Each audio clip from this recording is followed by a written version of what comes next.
Y Ram तोड़ा राव जी, क्यों आपने इतना टाइम इतना रिसर्च किया? मेरे दादा ये कहते थे कि यार हमारे पूर्वज भी उस लड़ाई में लड़े, तो एक अंदर से एक होता है ना जज्बा कि यार ये कहानी तो बाहर आनी चाहिए। ब्रिटिश के अंदर राव तुला राम जी का कितना खौफ था? सोचो 50 साल ये परिवार आउट ऑफ पावर चला गया और जैसे ही ये वापस पावर में आता है इसके एक कहने पे सब फौज में जुड़ने को तैयार हो जाते हैं। अब सोचिए, दिल्ली गिर चुकी है, सारे राजा जो हैं हिंदुस्तान के 99% अंग्रेजों के फेवर में आ चुके हैं। छोटी सी किंगडम का राजा जिसके पास में केवल 5000 सैनिक हैं, वो बोलता है कि मेरे को मरना मंजूर है, मैं गुलाम नहीं बनूंगा। इस Indian history is incomplete without the Rao तुला राम स्टोरी।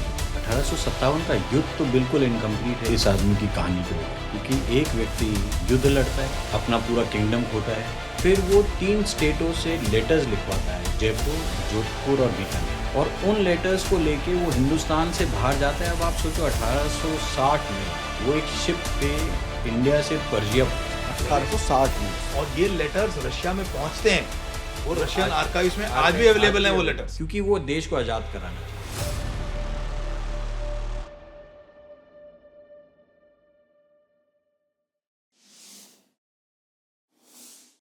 सर, आप दोनों का स्वागत है। Thank you. वैसे गुड़गांव का हिस्ट्री पे हमने आज पॉडकास्ट कर रहे हैं पहली बार, तो और बेस्ट पार्ट पता क्या है? राव और यादव की जोड़ी बैठी हुई है मेरे सामने। क्या बात है। जितने भी अभी तक हमने हिस्ट्री पढ़ी है, ठीक है, कुछ ऐसे फ्रीडम फाइटर्स हैं जिनके नाम मेंशन नहीं है। पहला सवाल, और पहली सवाल नहीं, मैं इसको बोलूंगा ये मेरी क्यूरियोसिटी है। इंडियन हिस्ट्री में जो फ्रीडम फाइटर्स के नाम मेंशन होते हैं उनको डिसाइड कौन करता है ये तो कि बड़ा इसका नाम रहेगा और इसका नाम इरेज हो जाएगा? देखिए, ऐसा है, ये कोई स्ट्रक्चर्ड वे में नहीं होता है। क्या होता है कि इंडियन, अगर हम हिस्ट्री फ्रीडम फाइटर्स की बात करें तो एक लंबा अरसा है। सबसे पहले हमारी फ्रीडम फाइट हुई थी 1857 में, जिसके ऊपर ये किताब है। हम्म। उस समय के जो नायक थे, उस समय के लोगों ने जिनके बारे में लिखा, वो नायक बन गए, महानायक बन गए, और उनका बहुत जबरदस्त योगदान भी है। लेकिन जो एक टर्म, जो एक फ्रेज है, फॉग ऑफ वॉर, एक तरह की वॉर ही थी वो। फॉग ऑफ वॉर में कई नाम छूट जाते हैं। तो छूट जाते हैं, छोड़ दिए जाते हैं? नहीं, छोड़ दिए नहीं छूट जाते, हाँ। छूट जाते हैं, क्योंकि बहुत बड़ा देश है, बहुत सारे इलाके हैं, बुद्धिजीवी कहीं और रहते हैं, कई बार कोई नाम छूट जाता है। उसमें राव तुलाराम जो हैं, वो उनका नाम जो है वो बहुत ज़्यादा अच्छे से किताबों में वर्णन नहीं है। लेकिन अहिरवाल में बैठे हैं आज हम, अहिरवाल के गाँवों में बहुत ही ज़बरदस्त याददाश्त आज तक लोगों के दिल में बनी हुई है। औरतें गीत गाती हैं, रागनियाँ गाई गाई जाती हैं, और छोटे से छोटे बच्चे को ये बताया जाता है कि राव तुलाराम ने कितनी ज़बरदस्त लड़ाई अंग्रेज़ों के साथ लड़ी थी। और ये फाउंडेशन है जिसकी वजह से अहिरवाल के लोग आज़ादी के बाद भी और आज़ादी से पहले भी, मतलब 1857 के बाद भी, अहिरवाल के लोगों का योगदान फोर्सेस में, इंडिया की प्रोटेक्शन में, इंडिया के ऑनर में डिस्प्रोपोर्शनेटली हाई है। उसका सोर्स ही राव तुलाराम की जो हाँ। आप पूछना चाह रहे हो ना, इट इज़ करेक्ट कि राव तुलाराम का जो नाम है ना, वो किताबों में थोड़ा छुपा हुआ है। उसका एक बहुत बड़ा कारण है कि 1857 की लड़ाई जब ख़त्म होती है ना, तो वो आउट ऑफ इंडिया पहुंच जाता है एंड ही डाइज। वो मरता भी विदेश में है। तो होता क्या है, उस ज़माने में तो राज हमारा था नहीं कि हम किताबें लिखें, और क्योंकि वो मरता देश के बाहर है तो उसकी कहानी इंडिया में चलती नहीं है। तो उसकी बहुत सुंदर कहानी है कि वो बाद में क्या करता है, युद्ध के बाद की जो कहानी है, और वो ज़्यादातर हिंदुस्तान से बाहर होती है, पर्जिया में और अफ़गानिस्तान में। तो हिंदुस्तान में जो चीज़ें लिखी भी गई उसके बारे में, उसको छुपा के रखा गया क्योंकि वो एनिमी ऑफ स्टेट है। ओके, ये मानना ठीक रहेगा कि इस Indian history is incomplete without the Rao तुला राम स्टोरी जी? 1857 का युद्ध तो बिल्कुल इनकम्प्लीट है इस आदमी के इस आदमी की कहानी के बगैर, क्योंकि एक व्यक्ति वो पहले युद्ध लड़ता है, अपना पूरा किंगडम खोता है, फिर उसके बाद नाना साहेब तात्या टोपे के साथ मिलता है, फिर वो 3 स्टेटों से लेटर्स लिखवाता है, जयपुर, जोधपुर और बीकानेर, और उन लेटर्स को लेके वो हिंदुस्तान से बाहर जाता है। अब आप सोचो 1860 में वो एक शिप पे इंडिया से पर्जिया पहुंचता है, एवरी 1860 में। हाँ 1860 में हम्म। मतलब, और इंडिया से पर्जिया पहुंचता है और वहाँ पे ब्रिटिशर्स उसको चेज कर रहे हैं। ऐसा नहीं कि वो वहाँ पे भी फ्री है, वहाँ पे उसको पकड़ भी लेते हैं। और फिर भी वो अपनी चतुराई से और नाम बदल के और ये दिखा के कि साहब मैं तुलाराम नहीं हूँ, मैं तो एक मुसलमान हूँ जो करबला जा रहा है और हम तो उसमें हैं, ऐसे कैसे। और फिर पर्शियन रॉयल्टी इन्वॉल्व होती है और वहाँ से वो बच निकलता है। और वो लेटर्स जो वो लेके जाता है उसको छुपा भी रहा है वो उस टाइम पे कि वो हाथ ना लग जाए किसी। और वो लेटर्स रशिया पहुँचते हैं, ज़ार के नाम वो लेटर्स लिखे हुए होते हैं। और वो हिंदुस्तान का पहला कोई नेटिव व्यक्ति है जो रशिया को कांटेक्ट कर पाता है। उससे पहले रशियंस ने या ब्रिटिशर्स ने एक दूसरे को कांटेक्ट किया हुआ था, या रशियन गवर्नमेंट ने इंडियन गवर्नमेंट मतलब ब्रिटिश इंडिया गवर्नमेंट को कांटेक्ट किया था। बट कोई आम हिंदुस्तानी ने खुद डायरेक्ट कभी रशिया को कांटेक्ट नहीं किया। तो पहला व्यक्ति है जिसके लेटर्स रशिया पहुंचते हैं। अब वो वेट करता है कि रशिया से इनविटेशन आएगी, लेकिन ब्रिटिशर्स तो पीछे ही हैं उसके। तो फिर वो वहाँ से भी आगे निकलता है, वो कैस्पियन सी तक पहुँचता है, फिर आगे निकल जाता है। और वो घूमता घूमता मतलब वो भाग रहा है, पीछे ब्रिटिशर्स हैं। और वो पहले 4 जने पहुँचते हैं, फिर बाद में 4 जने आते हैं, 8 जने। अब आप सोचो 8 जने 1860 में पर्जिया में, जो आज ईरान जिसे हम बोलते हैं, वहाँ पे घूम रहे हैं। और फिर वो जाते जाते काबुल पहुँचते हैं और 1863 में उसकी डेथ हो जाती आप इनका थोड़ा सा इंट्रोडक्शन करिए, कहाँ से चीजें आई, कैसे ये एक फ्रीडम फाइटर बने, है। क्या क्या ब्रिटिश ने इनके साथ में अत्याचार किए। तो मैं चाहूंगा वहां से, ताकि लोगों को ना पता लगे कि हम किसके बारे में बात कर रहे हैं। 2 कारण हैं। पहले, उन्होंने युद्ध क्यों लड़ा? और बहुत सारे स्टेट्स ने नहीं लड़ा, बहुत सारे स्टेट्स ने ब्रिटिशर्स का भी साथ दिया। और पहला कारण क्यों लड़ा, और दूसरा जो बहुत ज़रूरी है कि इस एरिया में ऐसा क्या वातावरण रहा होगा कि उनको युद्ध लड़ना पड़ा। हम्म। अब पहला कारण क्या था कि जो उनके दादा थे राव तेज सिंह, उनके पास 600 प्लस गांव थे, स्टेट था पूरा। वो ब्रिटिशर्स ने मराठा वॉर के बाद उनसे छीन लिया। और वो जब छीना तो उनको 90 गांव दे दिए, 87.5 टू बी प्रिसाइज। उनको गांव दे दिए कि साहब ये आपका है। अब पहला तो यही दर्द कि हम इतना बड़े किंगडम से एक छोटे से ठिकाना बन गए। तो ये तो परिवार में एक चलता रहा। उनके पिताजी के साथ भी कुछ ऐसा ही हुआ कि जो 90 गांव थे वो फिर 2-3 जगह बांट दिए गए। एक तो ये दर्द था उनके। दूसरा दर्द क्या था, जो जो इस एरिया जिसको हम अहिरवाल बोलते हैं, दक्षिणी हरियाणा जिसे हम कहते हैं, इसमें क्या हुआ कि जो आस पड़ोस के भी जितने भी ठिकाने थे और राजशाही थी, झज्जर का नवाब था, बल्लभगढ़ का राजा था, नाहर सिंह, है ना, एक जज्बा होता है कि इस युद्ध को पार करना। तो ज़्यादातर 1857 की लड़ाई जो हुई वो दिल्ली के ईस्ट में हुई। मेरठ, आगरा, बरेली, बुलंदशहर, वहाँ बहुत सारी चीज़ें, इवन लखनऊ, और फिर दिल्ली में हुई। ईस्ट में ओनली हरियाणा में हुई। पंजाब में कुछ नहीं, ज़्यादा नहीं हुआ। राजपूताना में कुछ ज़्यादा नहीं हुआ। वो तो इनफैक्ट राजपूताना और पंजाब के ज़्यादातर जो रॉयल्टी थी वो प्रो ब्रिटिश थी उस ज़माने में। अब बचती है बात हरियाणा में, अम्बाला में बहुत बड़ा म्यूटनी होती है, जो इनफैक्ट मेरठ की म्यूटनी से भी पहले होती है, पर वो अननोटिस चली गई। ऐसे ही दक्षिण हरियाणा में बहुत सारे ठिकाने, फरूखनगर, झज्जर, रेवाड़ी, बल्लभगढ़, ये सब लड़ाई लड़ते हैं। तो एक माहौल ऐसा बन गया था, जज्बा हो गया था कि हमें कैसे ना कैसे करके इन अंग्रेज़ों को यहाँ से खदेड़ना है। अब फॉर्चुनेटली अनफॉर्चुनेटली दिल्ली गिरता है और उसके बाद फौज हरियाणा घुसती है, इनसे लड़ाई होती है। फिर उस लड़ाई में भी बहुत अच्छी, ये लोग लड़ते तो बहुत बहादुरी से हैं, बट अनफॉर्चुनेटली हम हारते भी हैं। मैंने सुना है कि इनके पास में तकरीबन 3000 पैदल सेना थी। जो टोटल सेना थी वो तो 5,000 थी, जिसमें हम्म। घुड़सवार भी बहुत थे और पैदल सेना भी बहुत थी। तो जो टोटल ब्रिटिश खुद जो डॉक्यूमेंट करते हैं, वो खुद अपने लेटर्स में, अपने डॉक्यूमेंट्स में खुद लिखते हैं that we fought against 4 to 5,000 people, कि हम 4 से 5,000 आदमियों के खिलाफ लड़े हैं।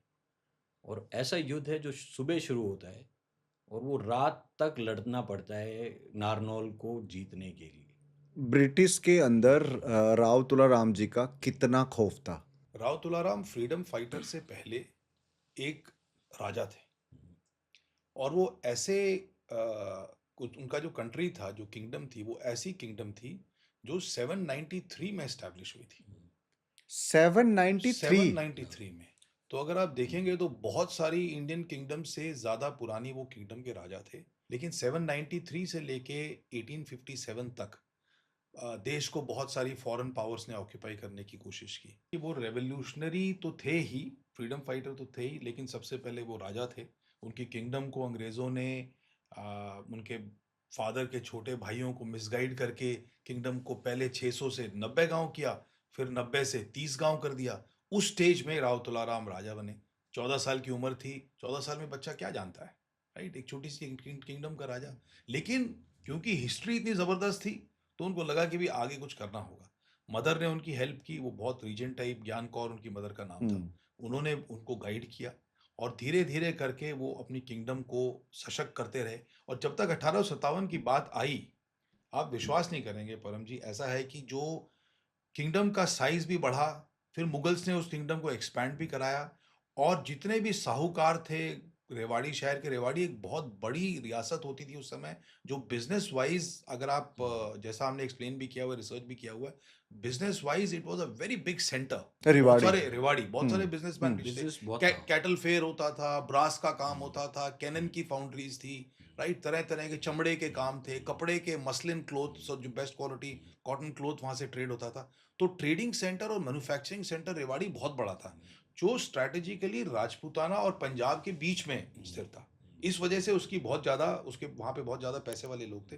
उन सब ने एक ऐसे किंग को देखा जिसमें जिसमें जज्बा था, जिसमें वो पावर थी, जिसमें वो एक हिप्नोटिक अपील थी। जब भी वो देशभक्ति की बात करते थे, उन्होंने आगे आके उनको सपोर्ट किया हर तरह से, जिसकी वजह से न केवल उन्होंने अपनी किंगडम को ज़बरदस्त बनाया, लेकिन जब बहादुर शाह जफ़र हारने के कगार पे अंग्रेज़ों के खिलाफ आ गए और उन्होंने जब पैसे मांगे और काफ़ी सारी चीज़ें मांगी, तो रेवाड़ी की किंगडम ने उनको वहाँ पे उस चीज़ के साथ भी सपोर्ट किया।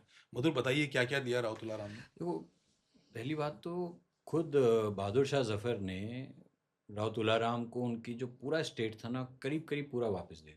तो करीब 500 550 गांव का स्टेट उन्होंने खुद सनद दे के कि भाई ये आपका था, जो ब्रिटिशर्स ने ले लिया था, ये हम आपको वापस दे रहे हैं। क्योंकि कुछ टाइम के लिए ब्रिटिशर्स दिल्ली से बाहर ही हो गए थे और बहादुर शाह जफ़र को सब लोगों ने एज अ टाइटल किंग मान लिया था।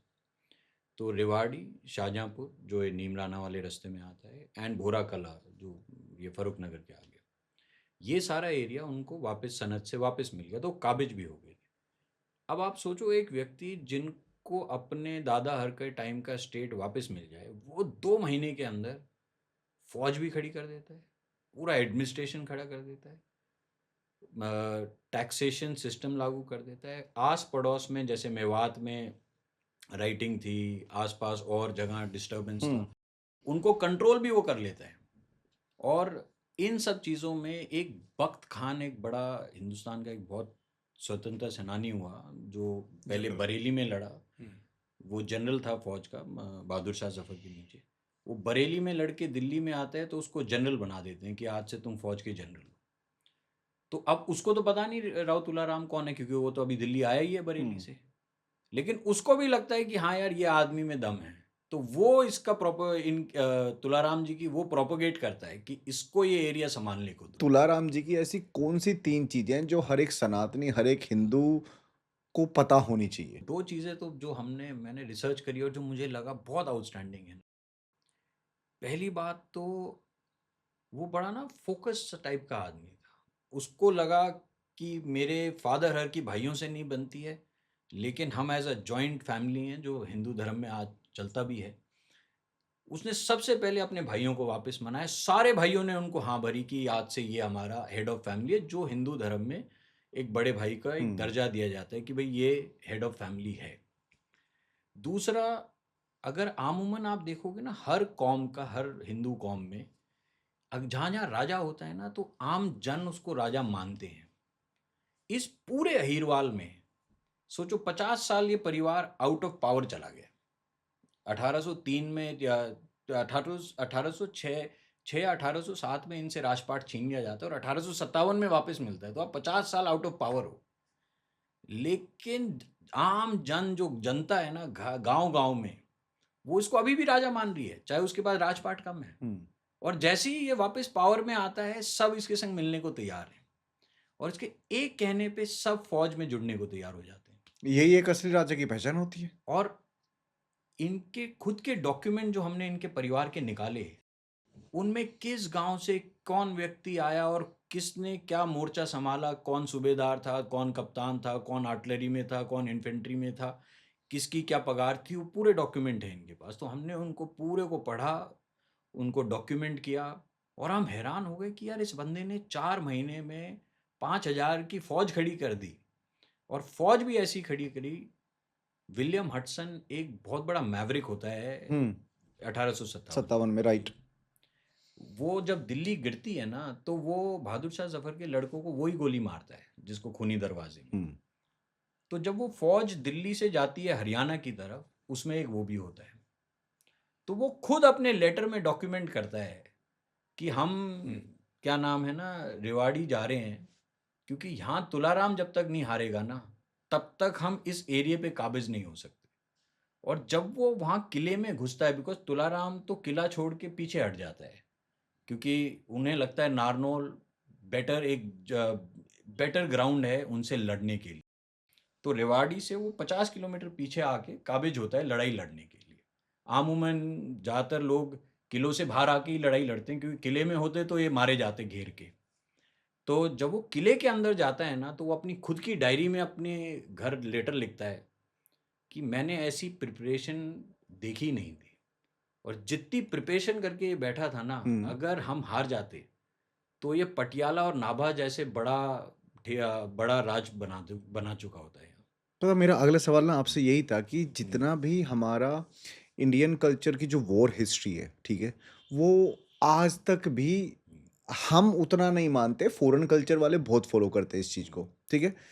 प्रिपरेशन पे जो भी आप बात कर रहे थे, मुझे इंडियन वॉर कल्चर की हिस्ट्री जाननी इस समय की, बिकॉज अंग्रेजों के अंदर जितना राव तुलाराम जी का खौफ था कि अगर इनके पास आज 3,000 सैनिक है, 421 गांव हैं और एक बड़ी सल्तनत है, अंग्रेज उसके बावजूद भी इनसे डर रहे थे।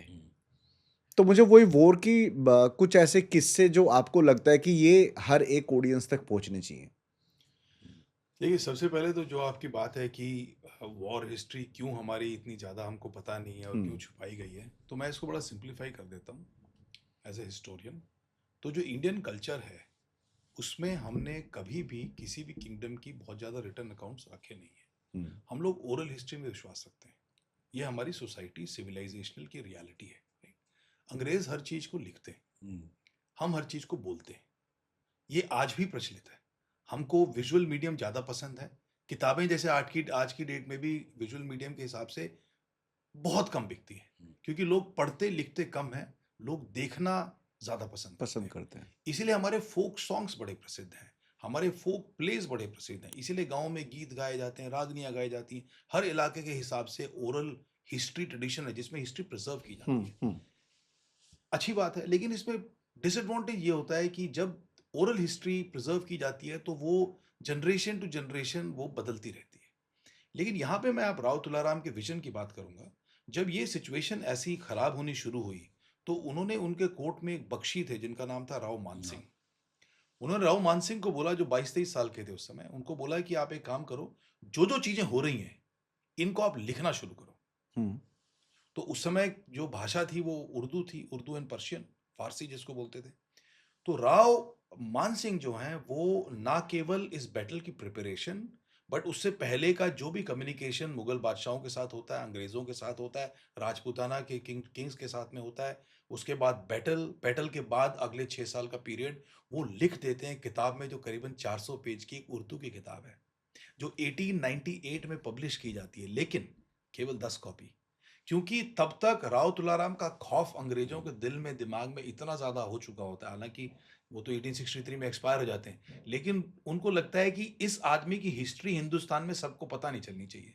तो परिवार तो ऑलरेडी तबाह हो चुका होता है, अंग्रेज तो इनका पैलेस उड़ा देते हैं, अंग्रेज तो इनकी पूरी किंगडम को टुकड़े टुकड़े करके बेच देते हैं, और राव तुलाराम तो जंगल में जाके चले जाते हैं। उसके बाद भी वो लड़ते रहते हैं।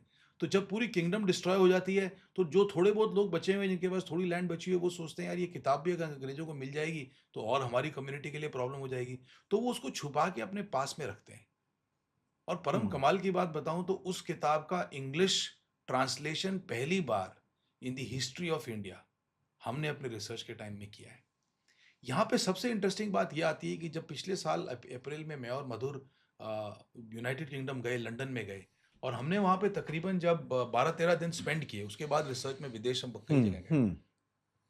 हमने ब्रिटिश लाइब्रेरी से भी विलियम हडसन की बात की और जितने भी हमने डॉक्यूमेंट्स ब्रिटिश लाइब्रेरी से पढ़े कि अंग्रेजों ने तुलाराम के बारे में क्या बोला, अंग्रेजों ने रेवाड़ी के बारे में क्या बोला, नारनौल के बारे में क्या बोला और तुलाराम के 6 ईयर जब वो छुपते छुपते घूमते रहे, रशियंस को लाने की कोशिश करते रहे, ईरानियंस को लाने की कोशिश करते रहे, अफगानियों को लाने की कोशिश करते रहे, उसके बारे में क्या लिखा। जब हमने उसको पढ़ा तो हमारी आंखें खुल गई।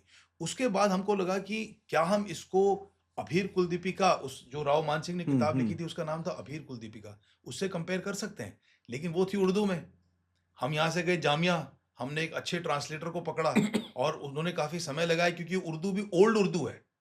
लेकिन ओके। इसको जब ट्रांसलेट किया और हमने उसके एक-एक एंट्री को ब्रिटिश रिकॉर्ड्स के साथ में जब जब हुँ, चेक किया, वेरी करेक्ट। एक हिस्टोरियन का काम होता है कोरैबोरेट करना। आप विश्वास नहीं करेंगे 99% चीज़ें वैसी एक्यूरेट हैं। उससे हमको ये पता चल गया कि अभीर कुलदीपिका में जो चीज़ें दी हुई हैं, वो काफ़ी ज़्यादा एक्यूरेट हैं। तो जो अंग्रेज़ों के पास नहीं था, about this family, about this kingdom, we were able to generate from there. तो इस वजह से हमको लगता है कि हम ये काफ़ी एक्यूरेट अकाउंट इनकी स्ट्रगल का और वॉर का कर पाए। तो राव तुलाराम को सनद मिल जाती है रेवाड़ी की, काबिज हो गया। पर रेवाड़ी शहर में जो ट्रेजरी है, जो एडमिनिस्ट्रेशन है, वो तो ब्रिटिशर्स ही हैं। हुँ, तो सबसे पहले क्या करता है वो अपने 400-500 आदमी लेके और उनके संग राव गोपाल देव जो उनका भाई होता है और सेनापति होता है और काफ़ी वो उसके भी बहुत बड़ा रोल है 1857 में। ये दोनों जने जाते हैं ट्रेजरी पे और वहाँ से सबको खदेड़ देते हैं और काबिज हो जाते हैं। काबिज हो जाने के बाद जयपुर महाराज के जो पॉलिटिकल एजेंट होते हैं वो जयपुर स्टेट फोर्स के संग नंदरामपुर बास एक गांव है इसके पास, रेवाड़ी के पास, वहाँ आता है। वहाँ तुलाराम को इनवाइट करता है कि आप ब्रिटिशर्स से साथ मिलो, हम हुँ, आपको आपका स्टेट देंगे, आपको वापस जो आपको चाहिए जैसा चाहिए वो हम आपको वापस देंगे, क्योंकि उनको एहसास हो जाता है कि ये एक बड़ा सेना खड़ी कर चुका है। तो वो कहते हैं ठीक है, आपने जो कहा है मैं सोचूंगा, हुँ, मैं आपको 3-4 दिन बाद मैं आपको हुँ, जवाब देता हूँ। 4 दिन बाद वो जवाब भेजता है कि मैं तो लड़ूंगा, मेरे को आपके संग ज्वाइन ही नहीं करना है। तो उनको एहसास हो जाता है कि भाई दिल्ली गिरे नहीं गिरे, हमें इसको तो पकड़ना पड़ेगा क्योंकि ये काबिज हो गया है। तो फौज रेवाड़ी पहुंचती है हुँ, और रेवाड़ी जब घुसते हैं किले में तो उनको लगता है ये तो खाली पड़ा है। तो उनको पहले ये लगता है कि शायद ये भाग गया, पर वो भागा नहीं है। वो अभी 40 किलोमीटर पीछे वो तैयारी कर रहा है लड़ाई लड़ने की, युद्ध की। जब वो अंदर घुसते हैं ना किले में तो वो देखते हैं यहाँ तोप खाना है, यहाँ तोप बन रही है हुँ, बकायदा। यहाँ पे वॉर की लड़ाई के लिए तलवारों का पूरा फैक्ट्री है उधर क्रिएटेड, जो वो खुद डॉक्यूमेंट करते हैं हर चीज़ को। वो देखते हैं 9 कैनन्स लगी हुई हैं दीवार के ऊपर फायरिंग के लिए। और जब उनको ये सब एहसास होता है तो उनको लगता है यार हम तो इतने प्रिपेयर्ड ही नहीं आए थे जितना इसने यहाँ प्रिपरेशन कर रखी है। तो हमें एक डॉक्यूमेंट मिला, एक किताब मिली, जो हर फौज में ना अलग अलग डिपार्टमेंट होते हैं। तो इंजीनियरिंग का अलग डिपार्टमेंट होता है, डॉक्टर्स का, मेडिकल राइट, का। राइट। तो एक इंजीनियरिंग डिपार्टमेंट के 2 अफसर ना उस फौज में होते हैं। वो अफसर उस टाइम में लेफ्टिनेंट होता है, बाद में वो कर्नल वर्नल रिटायर्ड होता है और बड़ा फेमस होता है, उसको सरवर की पदवी आदमी मिलती है। तो अपनी ऑटोबायोग्राफी लिखता है। हमें वो किताब हाथ लगी तो हमने पढ़ा, तो उसमें लिखता है, वो पूरा किले के बारे में लिखता है कि किला इतना वेल प्रिपेयर्ड था, वहाँ इतना सब कुछ हमें मिला। फिर कहते हैं हमें ऑर्डर दिया गया कि इस पूरे किले के ना बैस्टन्स और पूरे दीवारें सब फोड़ दी जाएं। हुँ, तो कहते हैं जो जब तुलाराम फौज लेके हटा तो गन पाउडर और वो तो वही छोड़ गए क्योंकि कितनी चीज़ें वो लेके जाते। हुँ, तो उन्हीं के गन पाउडर से वो पूरे दीवारें तोड़ता है और वहाँ आग लगा दी जाती है। वो सब डॉक्यूमेंट लिखता है वो अपनी किताब में। आज भी आप रेवाड़ी में रामपुरा हाउस जाएंगे ना तो उसकी दीवारें नहीं है, क्योंकि वो जानबूझ के तोड़ी गई थी, रुइंस ही हैं सारे। ओके। और वो हमें तब एहसास नहीं था, लेकिन जब वो हमें डॉक्यूमेंट मिलता है तब पता चलता है कि जानबूझ के सब तोड़ा गया है कि यहाँ पे सब खत्म हुआ जाए। अब फौज तो 40 किलोमीटर पीछे खड़ी है। अब इनको एहसास होता है कि जब इस आदमी की इतनी बड़ी प्रिपरेशन है तो हमें और फौज बुलानी पड़ेगी। तो फिर वो उस टाइम पे एक हुरियाना फील्ड फोर्स होती थी, जिसको हम हरियाणा बोलते हैं, ये गोरे उसको हुरियाना बोलते थे। हरियाणा को हुरियाना हुरियाना बोलते ओके थे। तो एक हुरियाना फील्ड फोर्स होती थी जिसमें ज़्यादातर पटियाला स्टेट की फोर्स थी, तिवाना रेगुलर इन्फेंट्री, ऐसे ना पठान्स और ये लोगों की एक फोर्स बनाई थी जो लोग ब्रिटिशर्स का साथ दे रहे थे। तो उनको बुला लेते हैं कि आप ज्वाइन करो, इनसे हमें लड़ना है। तो कानोद, मतलब जो जिसको आज का महेंद्रगढ़ कहते हैं, तो रेवाड़ी से जब वो नारनौल गए तो वाया कानोद गए, ये सब आसपास ही हैं। अब महेंद्रगढ़ में ये सारे लोग इकट्ठा होते हैं लड़ाई लड़ने के लिए, क्योंकि जब ये रेवाड़ी घुसते हैं ना तब इनको एहसास होता है कि अगर ये फौज हमने बढ़ाई नहीं तो ये लड़ाई हम नहीं जीतेंगे। तो फौज को फिर डबल किया जाता है, फिर नारनौल की लड़ाई शुरू होती है, और फिर उसका अपने आप में ही अलग ही जज्बा है लड़ाई का। उसका तो अगर ब्रिटिश डॉक्यूमेंट में भी देखो ना तो भी वो बढ़ाई कर रहे हैं कि जिनके संग हम लड़े ना, उनकी वीरता देख के ही हम हैरान हैं। दिल्ली रेबल आर्मी में कितना बड़ा कंट्रीब्यूशन था? आपका मतलब तुलाराम जी का कितना बड़ा? हाँ, बिकॉज उसमें जो हाँ। डॉक्यूमेंट मैंने रीड किया था उसमें लिखा था कि वेपन्स सप्लाई, मनी, सोल्जर्स की तो रिहैब सेंटर्स सारा कुछ ये प्रोवाइड करवाते थे। जब होता क्या था, क्योंकि दिल्ली तो अपने आप में एक छोटा सा एक सिटी है एक तरह से, तो अब फौज आएगी तो वो गांव से आएगी, दूर दराज इलाकों से आएगी। तो हमारे एरिया से, जो अहिरवाल के एरिया से ना, बहुत सारे लोग दिल्ली क्या नाम है भेजे गए कि आप दिल्ली पे काबिज रहो। 45,000 रुपये तो डॉक्यूमेंटल प्रूफ है जो तुलाराम जी ने ट्रेजरी में, दिल्ली ट्रेजरी में जमा कराए और ये कौन से सन की बात है? 1857 में। आज की वैल्यू क्या होगी? कुछ भी हो सकती है, 50-60 करोड़ में भी। 50, और ये हाँ। तब है जब वो खुद ये लिखते हैं कि साहब मैंने बहुत बड़ी सेना तैयार कर दी है और मेरा खुद का खर्चा बहुत हो रहा है, लेकिन मैं उसके बावजूद आपको भेजूंगा। मतलब आप सोचो, उसको 5,000 आदमियों को भी तो खर्चा देना है, उनका भी खर्चा चलाना है, खाना पीना रहना पूरा क्रिएट करना है, एडमिनिस्ट्रेशन क्रिएट करना है। वो सब करने के बावजूद वो पैसा भेजता है। प्लस वो बोरा होता है ना टाट का, जिसके रिक्वायरमेंट होती है, 2,000 वो भेजता है, कभी कभी कुछ भेजता है, कभी सोने की मोहरें भेजता है। तो वो कुछ ना कुछ मदद करने में ही लगा है, राशन भेज रहा है, और रोज कोई आदमी उसके यहाँ से दिल्ली जा रहे हैं, वो आ रहे हैं। उनका एक कज़न होता है जो मेरठ का कोतवाल होता है, वो वहाँ पे मेरठ में क्या नाम है, 3 गुर्जरों के गांव हैं, उनको बचाता है, राव किशन राव किशन सिंह। उसका अपने आप उसका बहुत बड़ा योगदान है। फिर वो वहाँ से बचता हुआ निकलता है, और कोतवाल है वहाँ मेरठ में, 2 कोतवालियाँ थी, मेरठ सदर और मेरठ सिटी। हाँ, 2 हैं। ठीक। तो मेरठ सदर का कोतवाल धन सिंह गुर्जर होता है, और मेरठ सिटी का कोतवाल राव किशन सिंह होता है, जो राव तुलाराम का कज़न होता है। अब क्या है, अहिरवाल में सब ये सोचते हैं, सबको ये इल्म है कि राव किशन सिंह कोतवाल था मेरठ का, लेकिन आप मेरठ जाओगे तो धन सिंह गुर्जर की मूर्तियां मिलेंगी आपको। तो बड़ा ना लोगों में असमंजस था कि साहब असली कोतवाल कौन है। तो हम, कुलप्रीत भैया और हम, मेरठ पहुंच गए।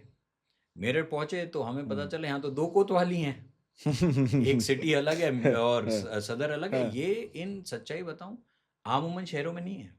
पुराने 1857 में दिल्ली में भी एक ही कोतवाली थी। मेरठ है ना वो मेरठ है तो उसमें 2 थी। तो वहाँ मेरठ में हमें 2 कोतवाली मिली। एक में धन सिंह गुर्जर कोतवाल थे, विच इज करेक्ट, और एक में किशन सिंह जी कोतवाल थे। अब किशन सिंह जी जो कोतवाल थे, वो उनको एहसास हो कि मेरठ सबसे पहला बॉइलिंग पॉइंट था, क्या नाम है, इस पूरे ना पहली इंडिपेंडेंस की लड़ाई का। फ्लैश पॉइंट था, सबसे पहली बार जो बड़ा हंगामा होता है वो मेरठ में ही होता है। ऐसा क्यों था? क्योंकि बहुत बड़ी कंटोनमेंट थी, और मेरठ में ब्रिटिशर्स की नफरी आमूमन दूसरे कोतवालों से ज़्यादा थी, दूसरे कंटोनमेंट से ज़्यादा थी, चाहे आगरा में हो, अम्बाला हो, जो दूसरे कंटोनमेंट्स थे उससे ज़्यादा नफरी परसेंटेज मतलब ब्रिटिश और इंडियन सोल्जर्स की परसेंटेज मेरठ में ज़्यादा थी। तो वहाँ क्लैशेस, वहाँ डिफरेंसेस, जो भी 1857 के तो बहुत सारे रीज़न हैं क्रिएट होने में, वो ज़्यादा रहे, वहाँ एक बड़ा एक हंगामा हुआ। अब होता क्या है कि जब ये लड़ाई हो जाती है तो किशन सिंह अपने भाई को तो भेजेगा मैसेज कि यहाँ ये हो रहा है, आप तैयारी करो। तो राव तुलाराम पहले से ही तैयारी करने में लग गया है, जबकि अभी दिल्ली वाले भी नहीं चूके हैं, हम्म राइट? क्योंकि उसका जो ब्रदर है, जो कोतवाल है, वहाँ कज़न है उसका, वो उसको बता रहा है। और जो अभीर कुलदीपी का हमने पढ़ी उसमें भी लिखा हुआ है ये बात। तो अब किशन सिंह का क्या योगदान है? तो जब वहाँ झगड़ा हो जाता है तो ब्रिटिशर्स उसको बोलते हैं कि साहब इन गांव के लोगों ने झगड़ा किया, इन्होंने क्या नाम है म्यूटनी करी है, उनके लिए तो म्यूटनी थी, तो हमें इन पे कब्जा करना है। तो रात को जाता है और 3 गुजरों के गांव हैं जो बिल्कुल मेरठ से बाहर है, हमने बाद में उनके नाम वाम सब डिटेल निकाला। Yeah. उनमें जाके उनको रात को इतला कराता है कि कल फौज आएगी, आप साइड हो जाना। तो जो कमिश्नर होता है उनको लगता है यार मैंने तो कोतवाल के अलावा किसी को बताया ही नहीं। तो जब तक वो कोतवाल को पकड़ते हैं किशन सिंह वहां से निकल जाते हैं और वो वहां पे दीवारों पे छाप के आता है, जो पुराने टाइम में फोर्ट वॉल बोलते थे ये लोग, जो उस टाइम में कंटोनमेंट की दीवारें रही होंगी, उसमें वो छाप के आता है पोस्टर की साहब ये जो ब्रिटिशर्स हैं ये हिंदुस्तान को ख़त्म कर देंगे, ये गद्दार हैं और इनके साथ अगर आप दोगे तो ये आपको भी ख़त्म कर देंगे। वो जो रेवाड़ी की फ़ौज होती है ना उसका वो कप्तान बन जाता है, मतलब एक रेजिमेंट का। और फिर नारनौल की युद्ध में वो ब्रिटिशर्स से लड़ता लड़ता शहीद हो जाता है। तो उसका योगदान देखो, मेरठ में भी लड़ रहा है, वो रेवाड़ी भी आया, वो रेवाड़ी के बाद नारनौल भी पहुंचता है और वो शहीद भी हो जाता है। और ऐसे अनेकों लोग वहाँ शहीद होते हैं। और ये तो एक एग्जाम्पल है, ऐसे बहुत लोग हैं। उसका सगा भाई राव रामलाल, वो भी वहाँ लड़ते लड़ते शहीद होता है। तो इन सब की यादगार हैं। आज भी आप गांव में जाओगे, अहिरवाल में कहीं भी, आप राव किशन सिंह बोलोगे ना, आमूमन गांव में सबको पता है वो सबको कौन पता है, राइट। है। इतना ही मतलब कोतवाली से शुरू करता हुआ लड़ते लड़ते शहीद हो गया और आज तक लोगों को उसका नाम पता है। पर अहिरवाल के गांव में बाहर कोई नहीं जानता। सो बेसिक चीज ये है कि ये जो इतने बड़े राजा और स्वतंत्रता सेनानी थे, इतने बहादुर लोग थे, इनकी कहानियां अहिरवाल के बाहर कोई नहीं जानता है। तो जो हमारा एक पर्पस था, बिकॉज जब मैं मिला इनसे, मधुर से, तो मधुर तो 10 साल से इसके ऊपर रिसर्च कर रहे थे। और मैंने गांव में, क्योंकि मैं भी उसी रीजन का हूँ, तो मामा के गांव जाओ या किसी और गांव जाओ या अपने खुद के पेरेंट्स के गांव जाओ, तो वहाँ पे इसकी बड़ी सेलिब्रेशन होती है कि भाई ये हुआ, अभी देखो इनकी बरसी आ रही है, अभी ये तो बैटल की एनिवर्सरी है, गांव में सब कुछ हो रहा है, गांव के बाहर किसी को नहीं पता। हाँ। तो जब हमने, इनफैक्ट आपको बड़ी कमाल की बात बता दूं, जब हमने मिलके रिसर्च करनी शुरू की तो मधुर ने काफ़ी रिसर्च की हुई थी, बट फिर भी वो इंडिया स्पेसिफिक रिसर्च थी और इंडिया में तो जानकारी कम है। मेरे पास भी जानकारी जो मुंह बोली जानकारी थी, बट हम जब यहाँ पे इंडिया की लाइब्रेरीज में, आपको दिल्ली का के बारे में बता दूं हम कहाँ कहाँ गए। यूएसआई करके डिफेंस की बहुत बड़ी लाइब्रेरी, यूनाइटेड सर्विसेज इंस्टीट्यूट, बहुत आउट ऑफ प्रिंट पुरानी किताबें और बहुत बड़ी लाइब्रेरी है। हमारा रिसर्च पॉइंट है वो, हम दोनों मेंबर्स हैं वहाँ। वहाँ गए, हमको कुछ खास नहीं मिला। आईडीएस से है उसके बगल में, मनोहर पारिकर आईडीएस से बोलते हैं आजकल उसको, बड़ी अच्छी रिसर्च प्लेस है, सब लोग रिसर्च विदेश से आते हैं वहीं करते हैं, यूएसआई और आईडीएस से। वहाँ पे हम खड़े हुए हैं, पढ़ रहे हैं, 2-3 दिन लगा दिए, हमको कुछ खास नहीं मिला। फिर हम गए प्रधानमंत्री संग्रहालय। प्रधानमंत्री संग्रहालय में कितनी लाइब्रेरीज हैं, उस समय के लाहौर के पेपर्स, ये वो सारी चीज़ें, वहाँ पे भी हमको थोड़ी सी जानकारी। उसके बाद में हम गए ICHR, Indian council of historical research, Delhi में, वहाँ पे भी थोड़ी सी जानकारी। तो हमको एक स्टेज ये आ गई थी परम, आपको सच बात बताऊं तो मैं I looked at Madhur with a lot of concern and I said यार, गांव में बात तो लोग जरूर करते हैं, लेकिन जानकारी इतनी कम है कि क्या हम इससे किताब लिख पाएंगे? छोड़ो यार, we gave up, we really gave up, because we said there is not enough information. जैसे आपका बड़ा इंपॉर्टेंट सवाल था कि क्यों हिस्ट्री लुप्त हो गई है, तो हिस्ट्री है ही नहीं, किसी ने लिखा ही नहीं। उसके बाद जो मैंने अभीर कुलदीपिका के बाद बताया, उसकी तो 10 कॉपी वो तो छुपी हुई, आज तक छुपी हुई थी। उसके बाद जब मैं यूके गया और फिर मधुर भी वहाँ पे ज्वाइन किया और हमने जब वहाँ पे 12-13 दिन स्पेंड किए और जब हमने चीज़ें ढूंढनी शुरू की, जब हमको एक के बाद एक ब्रिटिश लाइब्रेरी में चीज़ें पता चली, उसके बाद में वहाँ पे लंदन में ही वो एक नेशनल मैरीटाइम उनका army national museum. Army national museum है। हम्म फिर उसके बाद एक SIOS है लंदन यूनिवर्सिटी में, which is called as society of oriental और एंड हाँ, African and oriental African studies, oriental SOAS। SOS। यहाँ सबसे हमको जानकारी मिलनी शुरू हुई, तब हमारे को कॉन्फिडेंस रीडेवलप हुआ कि नहीं यार है। फिर हमने उसके जब किताब को ट्रांसलेट कराया, फिर पता चला कि नहीं। तो धीरे धीरे, तो एक तरह से हम ये बोल सकते हैं कि जो हिस्ट्री ऑलमोस्ट खत्म होने की कगार पे थी, उस हिस्ट्री को उजागर करने का काम किया है इस किताब में। और मेरे को लगता है हर हिंदुस्तानी जिसके दिल में हिंदुस्तानी दिल धड़कता है, जिसके दिल में फ्रीडम बसता है, वो इस कहानी को पढ़ के बहुत ही प्रेरणा प्राप्त करेगा। आप सोचिए, दिल्ली गिर चुकी है, दिल्ली को टेक ओवर वापस कर लिया है सितंबर 1857 में। सारे राजा जो हैं हिंदुस्तान के 99% अंग्रेजों के फेवर में आ चुके हैं। उसके बाद भी एक छोटी सी किंगडम का मालिक, का राजा, जिसके पास में केवल 5000 सैनिक हैं, वो बोलता है कि मेरे को मरना मंजूर है, मैं गुलाम नहीं बनूंगा, क्योंकि मैं इनको समझ गया हूं, अगर इनका गुलाम हम बन जाएंगे तो हमारी हालत खराब हो जाएगी। और अगर हम आगे स्टोरी में आते हैं, 1857 में हम गुलाम बने। 1947 में जब अंग्रेज छोड़ के गए, मुझे नहीं पता कि हम आजाद हुए कि वो हमको छोड़ के चले गए। खून तो सारा चूस लिया, हमारा बचा ही कुछ नहीं था। 2% 3% तो हमारी वर्ल्ड की GDP थी। 1857 में तो फिगर्स ही अलग थी। तब वो जब हमको अबैंडन करके गए, उस समय अगर तुलाराम जिंदा होते तो बोलते मैंने कहा था ना, सबको लड़ना चाहिए था, हर राजा को लड़ना चाहिए था अंग्रेजों के खिलाफ। लेकिन उन्होंने बोला कि मरना मंजूर है, लेकिन मैं हार नहीं मानने वाला, मैं इनके अधीन नहीं आने वाला। और वो आजादी की लड़ाई, इनकी सारी सल्तनत को जब पूरा, मैंने आपको बताया, इनका पैलेस एक्सप्लोड कर दिया, इनकी चीज को टुकड़े टुकड़े करके बांट दिया। इनका छोटा सा एक बेटा इन्फेंट अपनी वाइफ को छुपाते घूम रहे हैं। खुद ये पहले 1 साल तो ताकि अंग्रेजी जासूस उनको पकड़ ना पाए, उसके बाद में ये तो 1 साल के लिए मॉन्क बन गए। नागौर करके एक डिस्ट्रिक्ट है राजस्थान में, उसके एक ढाणी में छोटा सा अपना भगवा कपड़ा पहन के मॉन्क बन गए 1 साल छुप के। वहां पे वो महाभारत के उच्चारण कर रहे हैं, रामायण के बारे में बता रहे हैं। 1 साल के बाद उनको छुपना लगा पड़ा। कि अभी हमको कुछ करना चाहिए, तो फिर वो, मैंने आपको बताया था, अरहातिया बन गए, वो ट्रेडर बन गए ग्रेन्स के। और उसमें भी क्योंकि लीडरशिप थी, रिसोर्सफुलनेस थी, इंटेलिजेंस थी, 2 साल के अंदर में, कमाल की बात है, हमने डिस्कवर किया इतने जबरदस्त पैसे उन्होंने कमाए अहमदाबाद के साथ में बिजनेस करके। तब उनको लगा कि अब मेरे पास पैसा इकट्ठा हो गया। एक और बात बताना चाहता हूँ, फिर वो गए कल्पी। कल्पी कल्पी जो जगह है जहाँ पे लास्ट स्टेज थी, जिसमें नाना साहेब और तात्या टोपे लड़ रहे थे।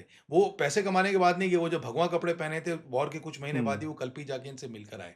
तो ये भी हारने की कगार में थे। बड़ी जबरदस्त लड़ाई लड़ी तात्या टोपे और तात्या नाना टोपे साहब की वाला लड़ाई। किस्सा तो बताइए प्लीज। उनसे मिलने के लिए गए, और वो रिकॉर्ड्स में लिखा हुआ है कि नाना साहब जब छुपते छुपाते राव तुलाराम पहुंचे वहां पे, तो नाना साहब ने पर्सनली उनको रिसीव किया, उनको सबसे प्रोमिनेंट घर वहां पे दिया। ये सब रिकॉर्डेड चीजें, और हमने रेफरेंसेस तक दिए हुए हैं। और उनके घर के बाहर में सिक्योरिटी लगाई, क्योंकि तो अकेले छुपते छुपाते आए थे। और इन्होंने उनकी वॉर काउंसिल मीटिंग सारी अटेंड की। बट ही रियलाइज कि यार, ये जो चल रहा है ना, अभी हम हारने की कगार पे हैं, ऐसे नहीं जीत सकते, हमको बड़ी ताकत को लेकर आना पड़ेगा। क्या हम रशिया वालों को ला सकते हैं? क्या हम पर्शिया वालों को ला सकते हैं? क्या हम अफगानियों को ला सकते हैं? क्या मैं हिंदुस्तान के जो राजपूताना राजा हैं, जो आज बोल चुके हैं कि हम अंग्रेजों के साथ हैं, क्या मैं इनके दिल में कुछ पैदा कर सकता हूं, देशभक्ति की भावना? मधुर, बताइए, किन 5 राजा के पास में वो गए तो छुपते अब छुपाते? क्या होता है, ये कल्पी में डिसीजन, ये प्रपोजल देते हैं कि साहब हमें रशिया को इनवाइट करना चाहिए। असल में इसकी भी अपनी एक हिस्ट्री है। 1857 से पहले रशिया में क्या ना, ऑलरेडी एक प्लान था टू इन्वेड ब्रिटिश इंडिया, जिसको धुम्मल प्लान और एक उनके जनरल के प्लान्स थे, और वो हिस्ट्री में रिकॉर्डेड है। पर जब क्रिमेनियन वॉर रशियंस हार जाते हैं ना, तो वो उस प्लान को ख़त्म कर देते हैं 1855 1856 में। लेकिन वो प्लान जरूर था इनका, और ये प्लान हिंदुस्तानी भी जानते थे। तो अब होता क्या है, ये डिसाइड करते हैं कि हमें राजपूताना के जितने बड़े बड़े ठिकाने हैं, इनसे हम बात करें और इनको बोलें कि आप हमारा साथ दो, हम विदेश में इनविटेशन देंगे कि रशियन एम्पायर इंडिया आए, और हम उनके साथ से इन गोरों को यहाँ से हटाएंगे। अब उसके बाद रशिया क्या करेगा वो सेकेंडरी है, बट पहले इन ब्रिटिशर्स को तो यहाँ से हटाया जाए। तो वो 5 स्टेटों के पास जाते हैं, जयपुर, जोधपुर, बीकानेर, कोटा और बूंदी। इनके महाराजाओं के पास जाते हैं। छुपते हुए छुपते हुए। स्पाइस देख रहे हैं, और उनको ये भी डर है कि भाई ये राजा हमको कहीं हाँ। अंग्रेजों को बता तो नहीं देंगे, पकड़ के ले जाएंगे। अच्छा, बीकानेर महाराज के संग तो इनका बहुत पुराना आना जाना, एक पगड़ी बदल भाइयों का संबंध था, तो उन्होंने चिट्ठी दे दी। जोधपुर महाराज तख्त सिंह जी से इनसे खूब आना जाना था। जो महाराजा जोधपुर 1 साल पहले ही रेवाड़ी होके गए थे, तो उनकी जानकारी थी, उनसे भी इनको चिट्ठी मिल गई। जयपुर से थोड़ा इनको मुश्किलात हुई, पर वहाँ से भी चिट्ठी ली। कोटा और बूंदी के महाराजाओं ने इनको चिट्ठी नहीं दी, लेकिन इनके खिलाफ कंप्लेंट भी नहीं लिखी उन्होंने, क्योंकि जब बहुत सारा उस टाइम में लोग बाग एक दूसरे की चुगली कर देते थे या इन्फॉर्मेशन दे देते थे, उन्होंने इन्फॉर्मेशन नहीं दी। अब इनको 3 स्टेटों की चिट्ठियां मिल गई। उसके बाद अब इनको जाना है, अब आप सोचो रशिया जाना है, वहाँ तक रशिया चिट्ठी पहुँचानी है। आमूमन अगर हम बैठेंगे तो हम सोचेंगे बाय रोड जाएं। भाई उस टाइम में पाकिस्तान नहीं था ना, उस टाइम में तो सारा हिंदुस्तान ही अफगानिस्तान छू रहा था। तो आप राजस्थान में तो आप क्या सोचोगे, रशिया जाओगे तो बाय लैंड ही सोचोगे, पर उस ज़माने में प्लेन कुछ था कुछ नहीं, भी, हाँ। राइट। तो आपको कैसे जाना है? अब आप सोचोगे भाई मैं घोड़ों पे जाऊंगा अफगानिस्तान, फिर वहाँ से आगे या पर्जिया या उससे ऐसे होते हुए जाऊंगा। लेकिन वहाँ पे सब में पूरे एरिया में ब्रिटिशर्स पड़े हैं, आप कैसे क्रॉस करोगे? Right? अब आप इस आदमी का दिमाग देखो, ये शिप से जाता है और पर्जिया जाता है। तो ये पहले सूरत जाता है, सूरत से छुपते हुए बॉम्बे जाते हैं, बॉम्बे में इनके खिलाफ कंप्लेंट हो जाती है। ये वेट कर रहे हैं, 4 आदमी पहुंच गए हैं, अब ये वेट कर रहे हैं जो दूसरी टोली 4 की है वो आ रही है, लेकिन इनके खिलाफ कंप्लेंट हो जाती है। तो ये 1 दिन पहले ही वहाँ से शिप लेके निकल जाते हैं, क्योंकि इनको पता लग गया यार कल तक रुकेंगे तो हम पकड़े जाएंगे। तो अब 4 जने शिप पे बैठ गए और वहाँ पे जा रहे हैं, और वो बता भी नहीं रहे शिप पे जो और 10-15 लोग और हैं उनको नहीं बता रहे हम कौन हैं। तो वहाँ पे एक औलद अली नाम का एक बंदा होता है कानपुर साइड का, वो फकीर होता है, उसकी हालत बड़ी खराब होती है शिप पे। उसको गरीब सा होता है, हालत खराब होती है, उसको ये खिचड़ी भी दे रहा है तुलाराम, कह रहे यार इसके यार हालत सही कर दो, इसको मेरे शहर में से रोज इसको ना 1 शहर खिचड़ी दो।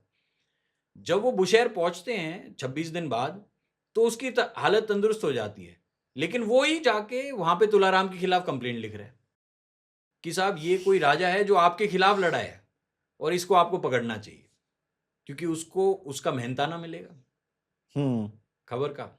लेकिन अभी पर्जिया में तो पता ही नहीं है ना किसी को, लेकिन ये पहली बार खबर मिलती है उनको, फिर वो पता करते हैं। अब ये बुशहर उतरते हैं, अब थोड़े दिन बाद इनको पता लगता है भाई यहाँ तो सुरसुराहट है हमारे नाम की, तो ये वहाँ से घोड़े लेके शिराज के लिए निकल जाते हैं। लेकिन तब तक वो कंप्लेंट भी हो जाती है, उनका कद काठी फोटो वोटो सब, मतलब उस ज़माने में स्केच सब बना दिया जाता है, और फिर उसको यहाँ से चिट्ठी भेजी जाती है शिराज में कि ये आदमी जो आ रहे हैं इनको पकड़ो, और शिराज में उनको पकड़ भी लिया जाता है। ओके। और आप सोचो वो आदमी विदेशी धरती पे है, विदेशी आदमियों से, और आप स्टेट के खिलाफ लड़ के आ रहे हो, राइट। सारे ही क्राइम किया, सारे क्राइम किया हुआ है, और फिर आप वहां पे उनको फेस करते हो और उसके बाद भी बच जाते हो। मतलब आप गट्स सोचो उस आदमी में कितना होगा। और आप विश्वास नहीं करोगे, ये अभीर कुलदीपिका में लिखा है, लेकिन जब वो ब्रिटिश डॉक्यूमेंट आया ना, उन्होंने कहा ब्रिटिशर्स ने इनकी इंटेरोगेशन करी, तो भैया ने और हमने 750 ब्रिटिश शिराज के उस 3 महीने के ब्रिटिश डॉक्यूमेंट खंगाले, 750 डॉक्यूमेंट। फिर हमें एक डॉक्यूमेंट मिला 60 पेज का, जिसमें पूरी तुलाराम की और उनके संग जो 3 लोग हैं उनकी पूरी इंटेरोगेशन लिखी हुई है, कर्सिव राइटिंग में 1860 hand written interrogation hand written उस समय जो किया था वो हमारे को हाथ लग गया। क्या लिखा था उसमें? नहीं वो तो इंटेरोगेशन में आप कौन हो, क्या नाम है, तो ये झूठ बोल रहे हैं क्योंकि पकड़े जाएंगे, थोड़ा ना बोलेगा मैं राव तुलाराम हूँ और मैं तुमको उनसे पूछते हैं आपका नाम तुला सिंह है, उनको असल में उनका ओरिजिनल नाम तुला सिंह है, पर लोग प्यार से तुलाराम बोलते थे। कहते आपका नाम तुला सिंह है, कह रहे नहीं साहब मेरा नाम तो गुमान अली है। आप यहाँ क्यों आए हो, आप हिंदू थे? कह रहे मैं 3 साल पहले हिंदू था, अब मैं मुसलमान हो गया हूँ, मैं तो करबला जा रहा हूँ। कह रहे आप तो राजा थे? कि नहीं साहब मैं तो राजा नहीं हूँ, मैं तो ट्रेडर हूँ। वो ब्रिटिश इतने कंफ्यूज हो जाते हैं इनके क्वेश्चन आंसर से, वो सोचते हैं यार पता नहीं हमने गलत आदमी पकड़ लिया है, क्योंकि उसमें कॉन्फिडेंस इतना है आंसर देने का। अब अगर आप पढ़ोगे भी ना, आपको पढ़ते भी लगेगा कि यार क्या आंसर दे रहा है आदमी। अच्छा, मुझे एक मेरा पर्सनल सवाल है, वाई राम तुला राव जी? क्यों आपने इतना टाइम इतना रिसर्च किया? मैं अपना बताऊं, हाँ। मेरे दादा ये कहते थे कि यार हमारे पूर्वज भी उस लड़ाई में लड़े। तो क्योंकि मेरा गांव जो ओरिजिनल गांव है ना, वो नारनौल में जहाँ युद्ध हुआ ना, वहाँ से ओनली 5 किलोमीटर है। तो हम बहुत सुनते आए कि यार वो राजा थे, लड़े, ये है वो है। तो वो कहानियाँ इतनी अंदर तक चली गई कि एक जिज्ञासा थी कि यार इस आदमी के बारे में ना रिसर्च करनी है। और अच्छा इंटरेस्टिंग क्या है, मुझे बुक्स पढ़ने का, रिसर्च करने का बहुत शौक। इन पे ही नहीं, बाकी चीज़ों भी मुझे रिसर्च करने का बहुत शौक है। मैं नैनीताल में पढ़ा, उस टाइम में भी शौक था। ऐसे ही शुरुआत से मेरे को शौक था। लेकिन हुआ क्या, पहली बात तो हमारे एरिया का है, हमारे राजा रहे, हमारे मेरे खुद के पूर्वज उस युद्ध में लड़े। तो एक अंदर से एक होता है ना जज्बा कि यार ये कहानी तो बाहर आनी चाहिए। और आप सोचो, कोई भी बड़ा पब्लिशिंग हाउस ने इनकी कहानी आज तक छापी नहीं थी। रीजन? किसी ने कोई लिखी नहीं, लिखी कुछ नहीं। पता ही नहीं, जानकारी नहीं है। आप जब हमें 2.5 साल लगे जानकारी निकालने में, जबकि हम उस एरिया के हैं, हम्म। तो दूसरे को तो कितना टाइम लगता। देखिए, मैं इसको आंसर करता हूँ कि किस लिए नहीं लिखी। 2.5 साल का टाइम ही नहीं, हम्म, दूसरी कोई नौकरी नहीं करनी। हर कंट्री में Madhur went to Moscow, he went to Ireland, we went to UK together, he went to US, hmm, right? All this requires a lot of money right. and time. Who is going to invest that much of money and time, and why? Right? हमारा passion ये है कि we belong to that region. My pain point is, if I have asked 500 लोगों को, अगर मैंने पूछा है दिल्ली में कि भाई ये राव तुलाराम मार्ग है, ये कौन थे, तो 500 के 500 ने बोला है कि मैं नहीं जानता कौन था, पता नहीं कौन था। अब तो एक आदमी जिसने हिंदुस्तान के पूरा राजपाट खो दिया, तो न तो ये जानते हैं लोग कि इनका राजपाट था इतना पुराना, 1200 साल पुराना, न ये जानते हैं कि ये बहुत बड़े स्वतंत्रता सेनानी थे, न इनकी कोई इंफॉर्मेशन अवेलेबल है, तो बस एक रोड का नाम है। तो मेरे को ये बात बड़ी चुभती थी कि जब इनकी इतनी जबरदस्त हिस्ट्री है, तो हम इनकी हिस्ट्री क्यों ना पहुंचाए सारे हिंदुस्तानियों तक। It was a passion project. But मैं तो कल भी किसी से बात कर रहा था, मैं तो ये बोल रहा था कि भी देखो ऐसा है, मैं तो अहिरवाल का रहने वाला हूँ और हम तो वीरता को पूछते हैं। मैं कोसली गांव का वाह। रहने वाला हूँ, मैं आपकी जानकारी के लिए बोल दूँ, कोसली गांव ऑफ हरियाणा अहिरवाल के अंदर ही है। It has produced maximum number of defence officers in India. I am myself ex defence officer, my brother is ex defence officer, my father was in air force, my grandfather was in royal Indian army. हर घर से आदमी फौज में ही जाता है। देश की प्रोटेक्शन का एक बहुत बड़ी हिस्ट्री है। In fact I would at some point probably be writing a book on the history of Kosli village also. It's not a village, it is a tehsil. तो मैं कल किसी से बात कर रहा था, तो मैं उनको ये बोल रहा था कि ये जो किताब है, ये केवल हमारे अहिरवाल में नहीं, बट हर हिंदुस्तानी के मंदिर में रखी होनी चाहिए, घर में। क्योंकि इस इस इतना पूजा तुल्य इंसान है, जो जिसका पूरा परिवार बर्बाद हो गया, पूरी किंगडम बर्बाद हो गई। आप सोचो 6 साल तक वो भटक रहा है, उसके साथ में 4 लोग हैं, बाद में 8 लोग हो गए। पर्शिया का किंग तक ने उसको सपोर्ट दे दी। बाकी भी परसुएशन पावर देखिए, देखिए आप, जब हम बात राजपूताना की कर रहे थे, आप परसुएसिव पावर देखिए कि जब वो राजपूताना किंग से बात कर रहे हैं, उनको पता है कि अगर अंग्रेजों को पता चल जाएगा तो उनके साथ क्या होगा। उनकी भी आप ग्रेट क्वालिटी देखिए। वो बोल रहे हैं कि यार हम तो शायद इतना बड़ा पंगा नहीं ले सकते, लेकिन अगर आप रशियन यहां तक लेकर आ जाओगे तो हम जरूर पलट जाएंगे, हम रशियन के फेवर में अंग्रेजों के खिलाफ लड़ेंगे। उनको पता है कि जब वो इस तरह का लेटर तुलाराम को देंगे और तुलाराम अगर पकड़ा जाएगा तो इनकी किंगडम तो गई गई। तो आप दोनों तरफ से ग्रेटनेस देखिए, कितनी अच्छी भाईचारा वाली ग्रेटनेस है। तो you look at the leadership of Tularam कि वो राजपूताना किंग्स को भी मोटिवेट कर पाए। और जब वो पर्शिया में गए तो बहुत डिटेल में स्टोरी है, चाहे वो शिराज में गए, वो इसफान में गए, वो बुशैर में गए, हर शहर के प्रिंस से मिले। उनका स्ट्रक्चर ऐसा था कि उनका किंग तेहरान में बैठता था और किंग के जो बच्चे होते थे वो डिफरेंट डिफरेंट एरियाज को के प्रिंसेस होते थे। हर प्रिंस से मिले, सारे रिकॉर्डेड फैक्ट्स हैं, तो उनको तक मोटिवेट कर पाए। और पर्शिया में तो ऐसा रुतबा बन गया उनका, जो आगे किताब के फ्रंट में जो ये जो पेंटिंग है, ये हमने रिक्रिएट की है पर्शिया की पेंटिंग। ये शिराज शहर में वकील बाजार है। वकील बाजार आज भी ऐसा ही दिखता है। और ये राव उस टाइम तुलाराम भी ऐसे थे। अपने लोगों के साथ, जो उनके साथ में 3 लोग थे, और वहां का काजी और कोतवाल के साथ वो अपने फुल रेगेलिया में वो एक बॉक्स लेके गए थे, जिसमें उनका पूरा रॉयल रेगेलिया था, हाँ वो पहन के इनके साथ में वो प्रिंस के साथ मिलने के लिए जा रहे हैं in Shiraz. We found that the scene to be very powerful, and we thought, can we capture this in the form of a painting? So we had to, of course, hire a professional painter and recreate this. I think it has come out quite well. आपको अपने research में राम तुला राव जी का कोई photo मिला पुराना? जब आप उनकी कंप्लेंट पढ़ोगे ना हम्म तो कंप्लेंट में ना वो लिखते हैं कि हमने पर्शियंस को ना उनकी वो दी उनकी एक पेंटिंग फोटोग्राफ स्केच दिया जिससे उन्होंने उनको पकड़ा भी आगे। हम्म तो ये तो हमें विश्वास हो गया कि ये स्केच होगा उनका उस ज़माने का। अच्छा, रेवाड़ी जब हारते हैं ना तो रेवाड़ी के जो किला है उसमें लूट होती है, ब्रिटिशर सब लूट ले जाते हैं, तो हम्म उसमें जो भी पेंटिंग वेंटिंग फर्नीचर जो भी रहा उसमें बाकी में आग लगा दिया जाता है। तो इसका मतलब है परिवार का तो सारा कुछ जल गया या लूट लिया गया।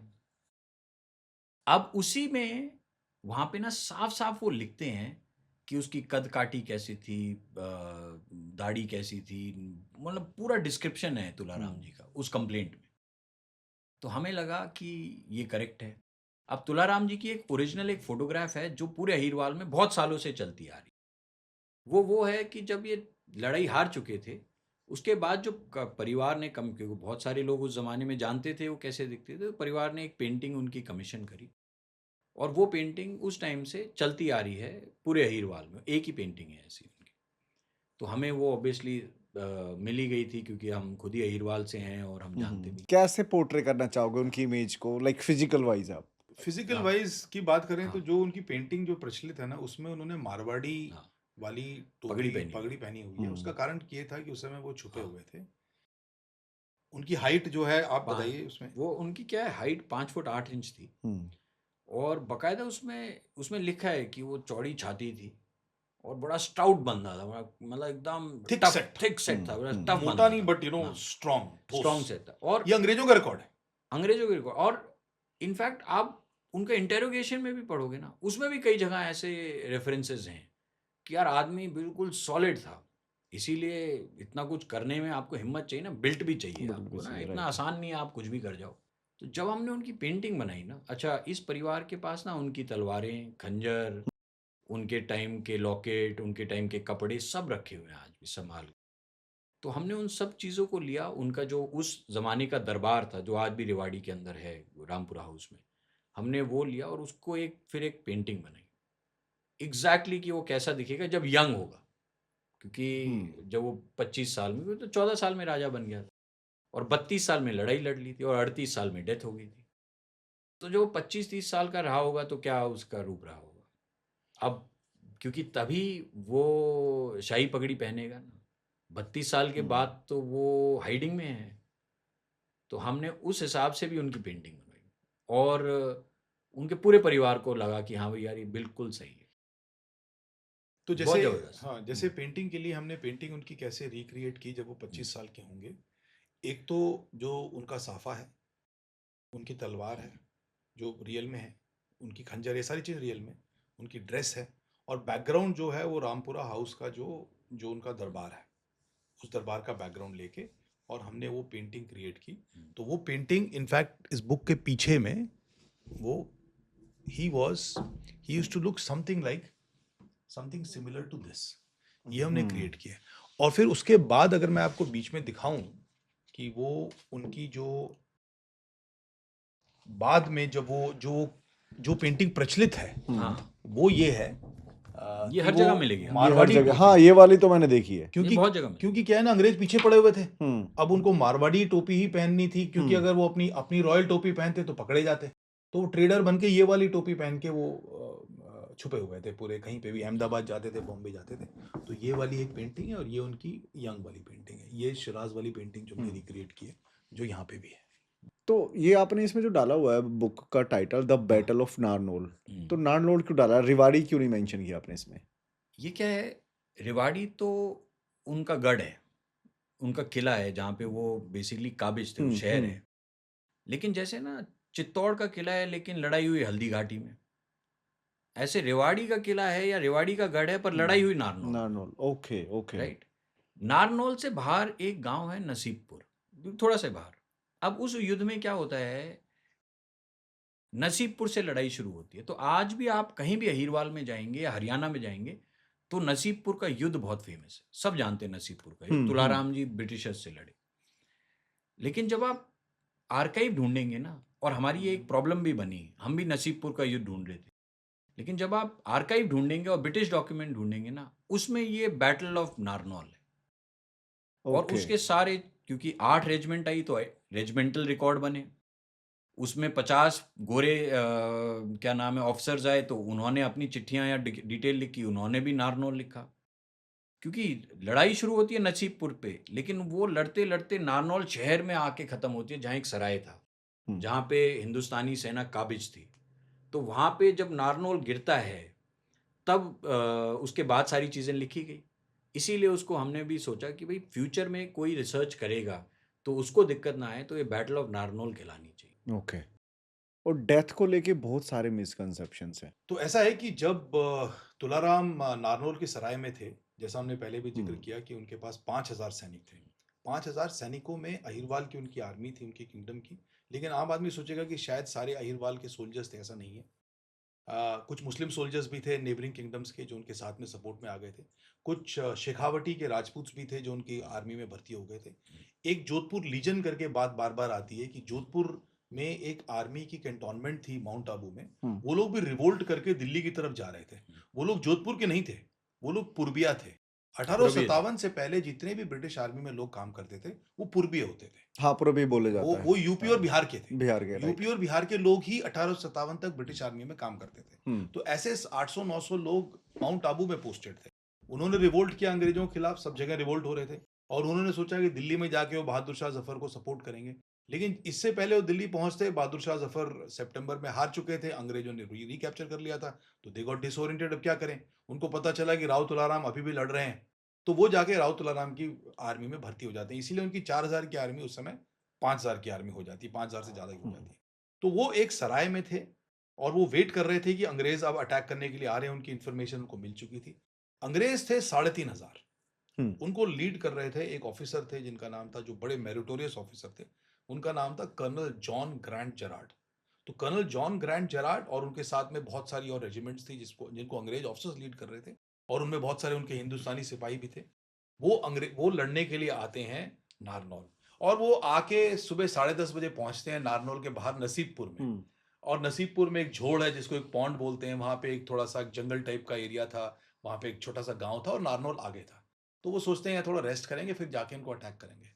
जब राव तुलाराम की इंटेलिजेंस को पता चलता है कि ये लोग अभी आ गए हैं और अभी थोड़े से डिसोरिएंटेड हैं, पूरी रात चल कर आए इनकी army, this is the best opportunity to do the first attack. तो राव तुलाराम उनका वेट भी नहीं करता है और अपने 100 लोगों को, घुड़सवार को, तलवारों के साथ, बंदूकों के साथ, जब ये लोग रेस्ट कर रहे हैं, उसमें फर्स्ट अटैक धावा बोला जाता है। उस धावे में अंग्रेज आर्मी पूरी तितर बितर हो जाती है और ऐसा लगता है कि शायद ये उनकी कैनन्स वगैरह भी ये लोग इंडियन हम लोग कैप्चर कर लेते हैं। उसके बाद वो लोग, क्योंकि वो बेटर ट्रेंड है, बहुत सारे लोग हैं, तो वो फिर से अपनी आर्मी को कोहेसिव बनाते हैं, फिर जाके वो अटैक करने की कोशिश करते हैं। तो इसमें बहुत सारा सीसॉ होता है, कभी उनका पलड़ा भारी हो जाता है, कभी हमारा पलड़ा भारी हो जाता है। और एक बार कमाल की बात ये होती है कि राव किशन सिंह, जो इनके जो लीडर थे, घोड़े पे बैठे हुए जो थे, कोतवाल था मेरठ, जो मेरठ का कोतवाल था, वो एक राव तुलाराम का एक मेन आदमी था, मेन वॉरियर था। वो अपनी गोली से कर्नल जॉन ग्रांट जेरार्ड को मार देता है। तो जब वो घोड़े पे बैठे हुए थे, उनको गोली लगती है, तो वो घोड़े से गिर जाते हैं और उनकी मौत हो जाती है। अब एक आपके आर्मी के लीडर की मौत हो गई तो अंग्रेजों में बड़ी खलबली मच जाती है। उस खलबली में फिर जो पहले हमने कैप्चर किए थे गन, फिर उन्होंने अपने कैप्चर किए हुए गन रिट्रीव कर लिए। फिर खलबली के बाद फिर से हम उनकी गन कैप्चर कर लेते हैं, फिर से वो रिट्रीव करने की फिर एक दूसरा ऑफिसर उनका कमांड लेता है। तो जैसा मधुर ने बोला कि सुबह 10:30 बजे से लेके पूरी रात तक, लेट नाइट तक चलती है। तो इसमें बहुत बार उतार चढ़ाव होता है और कई बार ऐसा लगता है कि हम जीत जाएंगे। और इसमें कमाल की बात यह है कि दिल तोड़ने वाली बात यह है कि जब ये लड़ाई हो रही थी, उससे 15 किलोमीटर दूर जयपुर की आर्मी स्टेशनड थी। वो लोग केवल ये देखने के लिए आए थे कि क्या हम किसकी मदद करें। वो न्यूट्रल रहते हैं, ना वो अंग्रेजों की मदद करते हैं, ना हमारी मदद करते हैं। अगर वो आके हमारी मदद कर देते तो शायद राव तुलाराम ये वाला मोर्चा तो जीत पाते। लेकिन वो लोग they choose not to support और एनीबॉडी। इसमें क्या है, और फिर उसके बाद हम हार जाते हैं। हारने के बाद, सॉरी एक मिनट, सॉरी, लास्ट बात बोलूंगा, नुकसान कितना हुआ। सो नुकसान इनका तो खैर 100 के करीब हुआ, लेकिन हमारी आर्मी का बहुत ज़बरदस्त नुकसान होता है, क्योंकि ज़्यादातर लोगों के पास में बंदूकें नहीं थी। एक और बात मैं सारे सुनने वालों को बता दूं कि एक सबसे बड़ी प्रॉब्लम क्या थी, अंग्रेज़ों के पास नई गन आई थी, हाँ। एनफील्ड नई गन आई थी, जिसके कारतूस को दांत से ऐसे तोड़ना पड़ता था और उसके ऊपर से कागज हटाना पड़ता। उस कागज पे ये बात फैल चुकी थी कि गाय का या सुअर का फैट लगा हुआ है, ग्रीस लगा हुआ है। तो इंडियंस ने इस गन को रिजेक्ट कर दिया था, और पूरा 1857 का रिवोल्ट होने का कारण ही ये था कि जो इंडियन सोल्जर्स थे ब्रिटिश आर्मी में, उन्होंने रिवोल्ट कर दिया था कि आप तो हमारा धर्म भ्रष्ट कर रहे हो, आप बोल रहे हो इसको करने का, इसमें तो ये वाला फैट लगा हुआ है। बट वो रियलिटी थी या वो सिर्फ रियलिटी थी, ओके वो रियलिटी थी, लेकिन उसके बाद वो लोग चेंज करते हैं और वो लोग देसी की देते हैं कि यार आप देसी की का फैट लगा लीजिए, हमने हटा दिया है। लेकिन तब तक लोगों की साइकोलॉजी पे बहुत बड़ा डैमेज हो चुका होता है, और वैसे भी लोग बड़े परेशान थे अंग्रेजों से। So this became a final nail in the coffin, a tipping point, और you can say final straw on the camel's back. ये एक लास्ट चीज थी। तो लेकिन क्योंकि जो एक्सेप्ट कर लेते हैं इस चीजों को, अंग्रेज तो थे ही। अब आप देखिए, अब इनके पास में बेटर वेपन्स हैं, हमारे पास तो पुरानी वाली बंदूक है, आज भी वही है हमारी रेंज हाँ, कम है, हाँ। उनकी रेंज ज्यादा है। हाँ। उनके पास गन्स भी ज्यादा है, गन्स की रेंज भी ज्यादा है, उनके पास घोड़े भी ज्यादा हैं। तो अब किस तरह से आप उनको डिफेंड करोगे? एक्चुअली तो सारे राजा ने तो वैसे ही घुटने टेक दिए थे, बट राव तुलाराम ने बोला था मैं लड़ूंगा, तो इसलिए वो लड़के बहुत सारे लोग जब प्राणों का बलिदान देश के लिए दे दिया, उसके बाद भी राव तुलाराम ने गिव अप नहीं किया। जो हम अपनी कहानी बता रहे हैं, अगले 6 साल तक वो फ्रीडम की स्पिरिट को लेके लड़ता रहा। कहाँ राजपूताना के राजा, कहाँ पे नाना साहेब, कहाँ पे तात्या टोपे, कहाँ पे बॉम्बे से पूरे ईरान में चले जाना और अफगानिस्तान में चले अफगानिस्तान जाना में चले जा रहा और है रशियन के साथ हेल्प कर लेना। और रशियन वाली बात बताएं तो जब वो लेटर्स पहुंचे रशिया में, उन्होंने खुद बैठ के रक्स्ट करके, एक शहर है, आप मैप में देख सकते हैं कैस्पियन सी में, वहां पे एक रशियन काउंसुलेट था। सरप्राइजिंगली आज भी रशियन काउंसुलेट रस्ट में ही है, बस में ही है।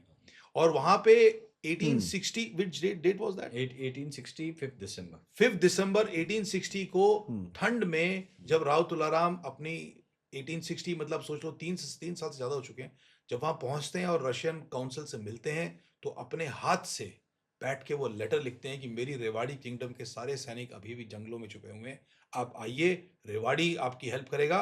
और ये रहे लेटर्स फ्रॉम बीकानेर, जोधपुर और जयपुर। आप हिम्मत करके आइए, और आपको पर्शिया सपोर्ट कर रहा है, ऑलरेडी बोल चुके हैं हमारे को, और दोस्त मोहम्मद खान जो है अफगानिस्तान का, वो बोल चुका है कि हम हेल्प करेंगे, आप आइए। वो लिख के लेटर वहां पे देते हैं, और ये लेटर्स रशिया में पहुंचते हैं। वो जो रशियन आज- आर्काइव्स में आज आर्काइव- भी अवेलेबल आज हैं भी वो available लेटर्स। जो ब्रिटिश के रिकॉर्ड है हाँ, और रशिया नहीं, प्लान जो भी ये- बनाता है। जो ये लेटर तुलाराम ले जाते हैं, अच्छा अच्छा अच्छा अच्छा ये जो ओके, ओके, राजपूताना ओके, वाले हाँ, वो letters जो- मॉस्को में आज भी आर्काइव में रखे हैं। आज भी आर्काइव्स में रखे हुए हैं। और रशिया का जो किंग होता है, जिसको जार बोलते हैं, वो प्लान भी बनाता है कि आके इंडिया को अटैक करना चाहिए, क्योंकि उसको सपोर्ट मिल जाता है।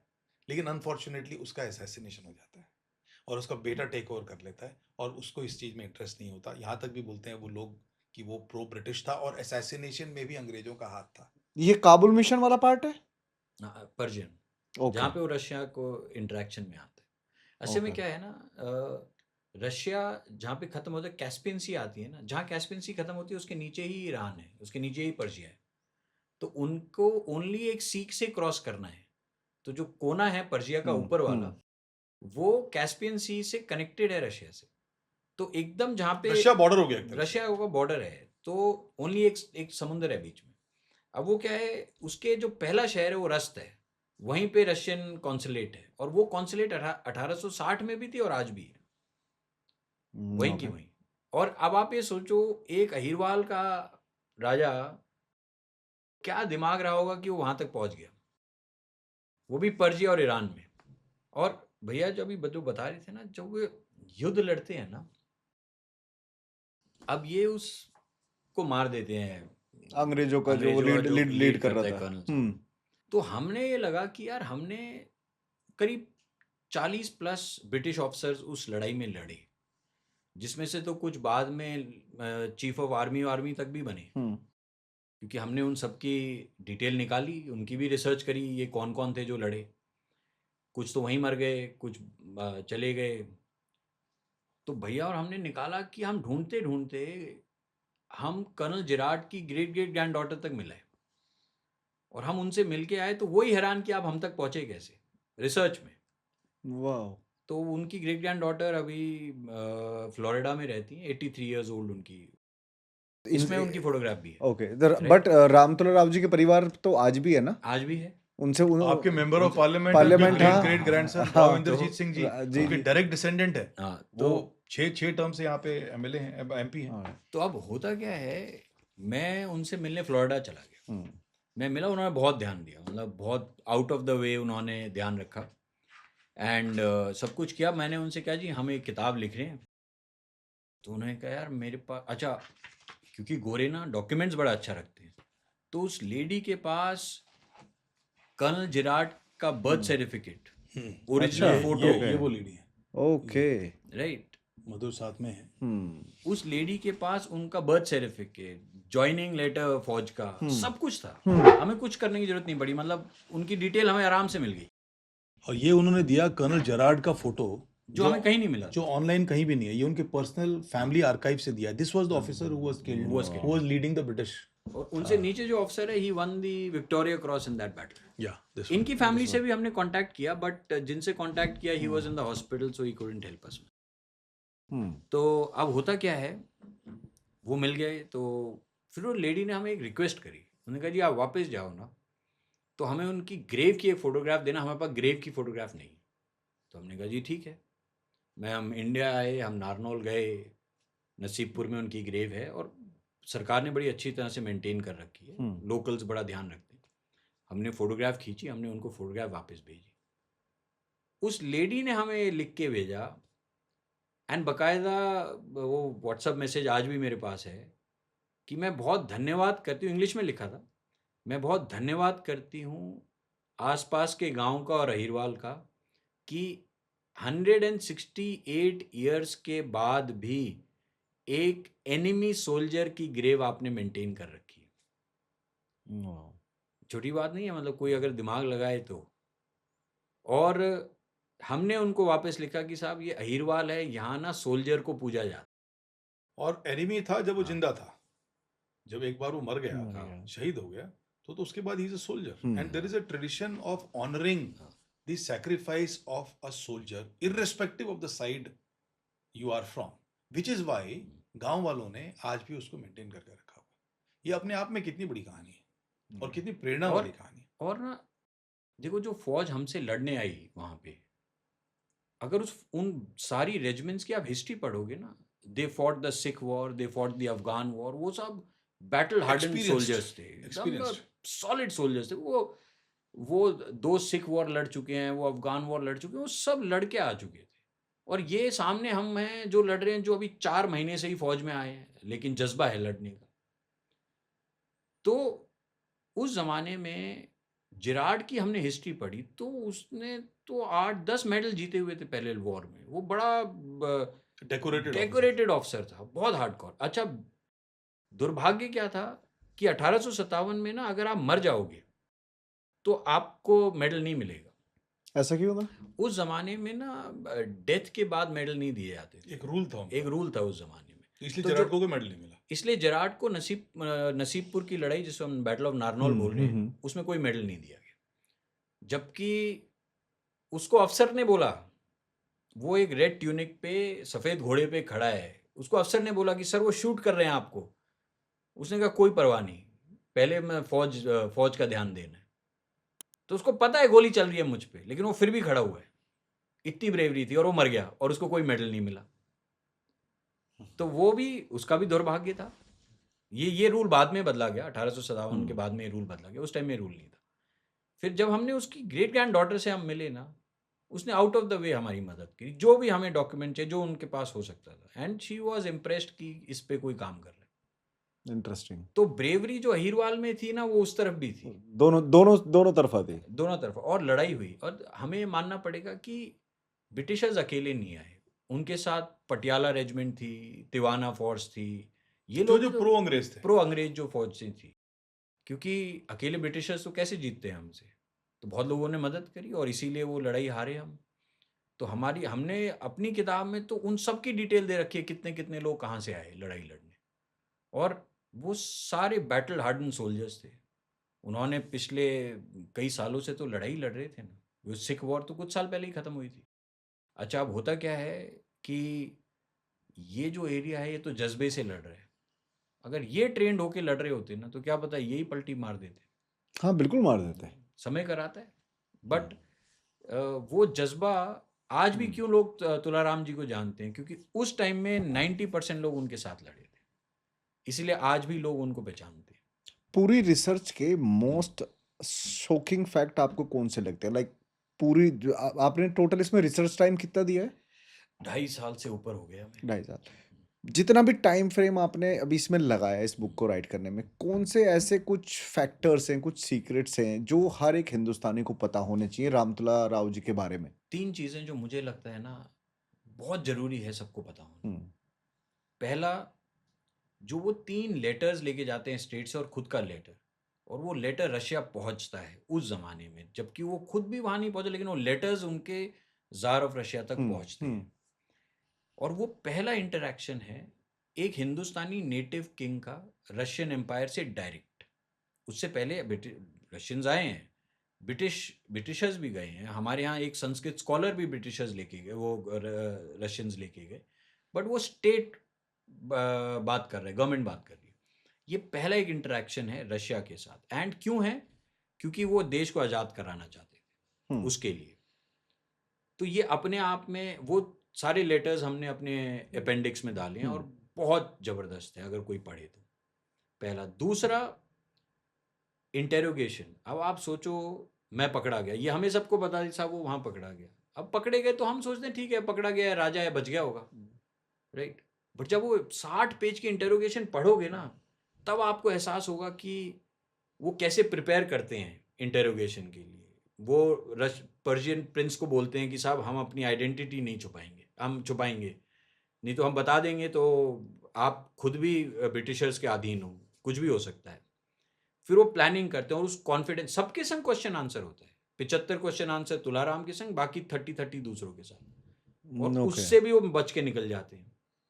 मतलब आज आप सोचो, आज कोई नक्सल पकड़ा गया तो सरकार उसके संग क्या करेगी, और दोनों हिंदुस्तानी हैं क्योंकि यही है। और यहाँ पे क्या है, जो आपका इंटेरोगेशन कर रहा है वो भी विदेशी है, जिस जगह आप पकड़े गए वो भी वो विदेश है। विदेशी है। तो आपके संग तो अगर वो आपको गोली मार दें तो भी अखबार में नहीं आएगी, राइट। राइट। लेकिन उसके बावजूद भी वो वहां से बच जाते हैं। हम्म। 2 चीज। तीसरा, जो बड़ा फैसिनेटिंग हमें एस्पेक्ट मिला, कि हमने ना रिसर्च शुरू की थी तुलाराम से, और हम इनकी परिवार को पीछे से ट्रेस करते चले गए, तो 793 में ये तिजारा के राजा थे। तिजारा अलवर के पास है। हाँ तिजारा। और ये जितनी यदुवंशी लोग हैं ना, आप देखो उनका मथुरा से बहुत दूर नहीं है ये लोग। सो तिजारा का, अलवर का अगर आप डिस्टेंस देखो, मथुरा से बहुत पास में है। सो ये यदुवंशी डायनेस्टी है। अब तिजारा से 1555 में हुमायूं इनको रेवाड़ी देता है, सनद देता है कि आप ये रेवाड़ी आपकी है आज से। तो हम इस फैमिली को ट्रेस करते करते 793 तक चले गए, विद वाह। नेम ऑफ किंग एंड कौन डिसेंडेंट्स है। तो पूरा फैमिली ट्री 1300 है। साल का फैमिली ट्री बना दिया। और वो आज आज भी उनके डिसेंडेंट्स हैं। Interesting sir. और लास्ट में जो व्यूअर्स वेट कर रहे हैं, क्योंकि डेथ को लेके भी काफ़ी कंसर्न रहा है कि नेचुरल हुई है या कैसे हुई है, तो उस पे आपका टेक। एक्चुअली क्या हुआ कि जैसे हमने अभी तक आपको बताया था कि वो रस्त पहुंच गए थे। रस्त के बाद में वो हैरत आते हैं। उस ज़माने में सर्दी में घोड़ों पे चलते हैं, 15-15 20 दिन हैरत से कंधार आते हैं। कंधार में उनकी मुलाकात दोस्त मोहम्मद खान से होती है, जो उस समय उनकी खुद की अरब इंडियन क्या बोलते हैं, ब्रिटिश अफगान वॉर 2 बार लड़े हैं वो। उनकी एक अलग बड़ी लंबी कहानी है, कुछ व्यूअर्स को पता होगा, बड़ी interesting. He was a very big man. तो कंधार में मिलते हैं, उसके बाद में वो बीमार हो जाते हैं, ऐसा कहा जाता है। कुछ लोग कहते हैं कि शायद ब्रिटिश स्पाइस फाइनली उन तक पहुंच जाते हैं और उनके खाने में कुछ मिला देते हैं। खैर उनका पेट खराब हो जाता है, और उनका पेट खराब लगातार होता ही रहता है। फिर वो कंधार से काबुल आते हैं, और काबुल में पहुंचने से पहले दोस्त मोहम्मद खान की मौत हो जाती है। तो दोस्त मोहम्मद खान का बेटा टेक ओवर कर लेता है अफगान स्टेट को, और फिर धीरे धीरे करके इनकी भी मौत हो जाती है। जब इनकी मौत हो जाती है तो इनके पास में कुछ लोग बचे होते हैं, और ये अपना आखिरी ख्वाहिश काबुल भेजते हैं कि जो मेरे साथ में जितने भी लोग हैं, मेरे मरने के बाद में अगर ये यहाँ रहना चाहें तो इनको कुछ एम्प्लॉयमेंट दी जाए, और अगर ये वापस जाना चाहें तो इनको रेवाड़ी तक पेशावर तक पेशावर। एस्कॉर्ट किया जाए आपकी आर्मी से, आगे वो लोग रेवाड़ी चले जाएंगे। तो इनके डिमाइस के बाद में जब राजा को पता चलता है, तो राजा पहले तो एक नेशनल मॉर्निंग डे, दुख का डे डिक्लेयर करता है। और इनकी वहाँ पे खत्रियान कब्रिस्तान कब्रिस्तान नहीं, बेसिकली हाँ। इंडियन सिमेट्री प्लेस थी हाँ। जिसमें हिंदुओं को का अंतिम संस्कार किया जाता था, शमशान घाट। उसका खत्री नाम था खत्रियों का। खत्रियान शमशान घाट। हाँ। खत्रियान लिखा हुआ है, खत्री शमशान घाट। Khatri is a Punjabi business community as you know. तो वहाँ पे वैसे बहुत सारे लोग थे, तो वहाँ पे इनका प्रोसेशन फाइनल ले जाया जाता है। रिकॉर्ड्स के अनुसार 2 किलोमीटर तक लोग सड़क पे इनके पीछे पीछे चलते हैं, लोकल लोग भी, कि भाई हिंदुस्तान का राजा जो है उसका ये अंतिम संस्कार करने जा रहे हैं। और उसके बाद में राजा इनको बुलाता है, इनके जो साथ में लोग थे, कि भी आप यहाँ रहना चाहेंगे, वापस जाना चाहेंगे? तो बोलते हैं नहीं, हम वापस जाना चाहेंगे। और वापस उनकी क्रिमेशन के बाद उनकी एशेस को लेके इंडिया लाया जाता है। और सबसे पहले वो जाते हैं, इनकी मदर जो थी ज्ञान कौर, जो बहुत ओल्ड हो चुकी थी, उनसे मिलते हैं। आगे मुझे आप बताइए। ये थोड़ा सा एक वो भी है कि ये मरते हैं डिसेंट्रिया से, बट बहुत लोग बोलते हैं शायद पॉइजन भी खिलाया, क्योंकि पेट में क्या हुआ, और उस ज़माने में कोई जांच थी नहीं थी, और एनिमी ऑफ स्टेट तो थे ही।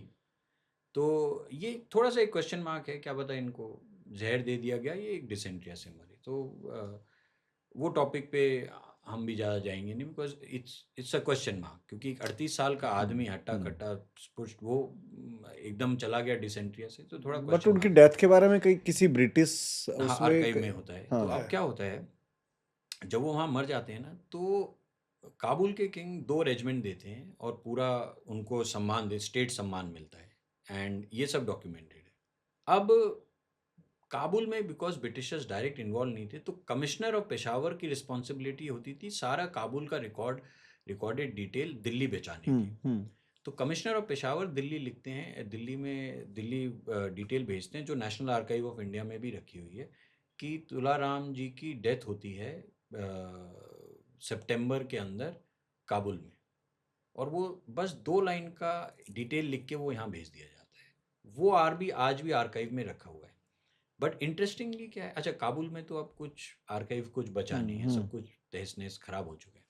इंटरेस्टिंगली क्या है कि वो जो 7 लोग उनके साथ होते हैं, 8 लोग उनके साथ होते हैं, वो इंडिया पहुंच जाते हैं। बिकॉज वो मरने के बाद वो काबुल के राजा से कहते हैं कि साहब अब हम इंडिया जाएंगे। और तुलाराम जी का खुद का ही एक वो होता है कि राजा को, कि भाई या तो इनको आप नौकरी दे दीजिए या इनकी हेल्प कर दीजिए इंडिया वापस जाने की, मरने के बाद। और वो राजा उनकी मदद भी करते हैं कि इनको वापस भेज दिया जाए। तो जब वो लोग वापस इंडिया आते हैं ना, तो वो सारी बातें राव मान सिंह को, जिसने अबीर कुल दीपिका लिखी ना, उनको बताते हैं, और वो प्रॉपर उसको डॉक्यूमेंट करते हैं। और वो इतना बढ़िया वर्णन है, वो लास्ट में एशेज और सामान भी छुपाते हुए लाते हैं, कि हम अगर पकड़े गए तो ये बच जाएगा, कि ये वापस रेवाड़ी पहुंचना जरूरी है। राइट। अब वो रेवाड़ी एशेज पहुंचते हैं, तो पालावास एक गांव है रेवाड़ी से 20 किलोमीटर दूर, जहाँ से उनकी मदर थी, वो ठिकाना था एक। वहाँ एक हवेली थी जो अब खंडर हो चुकी है, बिकॉज वो ब्रिटिशर्स तोड़ गए। तो वहाँ उनकी मदर होती हैं और उनकी वाइफ होती हैं। अब लोगों को आवाज़ आती है कि साहब तुलाराम जी शायद वापस आ गए।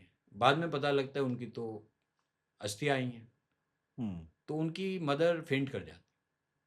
वो जवान बेटे की अस्थियाँ आई हैं, और एक ही बेटा था, उनके 2 लड़कियाँ थी, उनकी शादी हो चुकी थी। फिर वो उठती हैं, और उसके बाद वो त्रिवेणी धाम में उनको त्रिवेणी इलाहाबाद में उनकी अस्थियाँ सबमर्ज कर दी जाती हैं। तो वो जो उस आदमी का इतिहास है, मतलब 38 साल की उम्र में, मतलब कितना कुछ देख लिया होगा। और काबुल में आप शहीद हुए, और हिंदुस्तान आपकी अर्थियाँ छुपा के लाना पड़ी उस ज़माने में।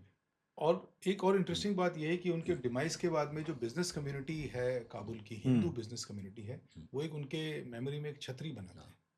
और उस छतरी को राव इंद्रजीत सिंह जी, जो अभी ऑनरेबल मिनिस्टर हैं कैबिनेट में, सेंट्रल गवर्नमेंट में, वो उन्होंने खुद बताया, हमारे लॉन्च में भी बताया, कि वो जब young minister of state for external affairs थे कांग्रेस गवर्नमेंट में, मेरे ख्याल से 80s में 90s में, तब वो काबुल गए थे। तब उन्होंने उस छतरी को देखा था, उसकी एक एज टूटा हुआ था, लेकिन 3 पिलर उसके बरकरार थे। तो उस समय तक वो छतरी थी, which is like very recent. But बाद में जब से ये तालिबान आई है, तब से तो उन्होंने सारे ट्रेसेस हटा दिए हैं। तो वो छतरी अब डिस्ट्रॉय हो चुकी है, बट छतरी काफ़ी समय तक, मोर देन 100 ईयर्स वहाँ पे थी। वंडरफुल सर, और thank you so much for doing this podcast. Last में एक मैसेज यूथ के लिए कि क्यों हमको ये बुक पढ़नी चाहिए, क्यों जानना चाहिए इस फ्रीडम फाइटर के बारे में। मेरे को लगता है हर यूथ को ये किताब इसलिए पढ़नी चाहिए बिकॉज इसमें बहुत सारे लेसन्स हैं, लीडरशिप के, इंटेलिजेंस के, पेट्रियोटिज्म के, रिसोर्सफुलनेस के, टीम वर्क के, प्रिपरेशन के। और ये राजा लगभग रशिया को लेके, अगर वो हिंदुस्तान से अंग्रेजों को हटा देता तो अंग्रेजों की हिस्ट्री ही बदल जाती। एक ऑल्टरनेट हिस्ट्री की स्पेक्युलेटिव फिक्शन लोग चाहें तो यंगस्टर्स लिख भी सकते हैं कि अगर ऐसा होता तो he had come very close to this, एक छोटे किंगडम का राजा होते हुए।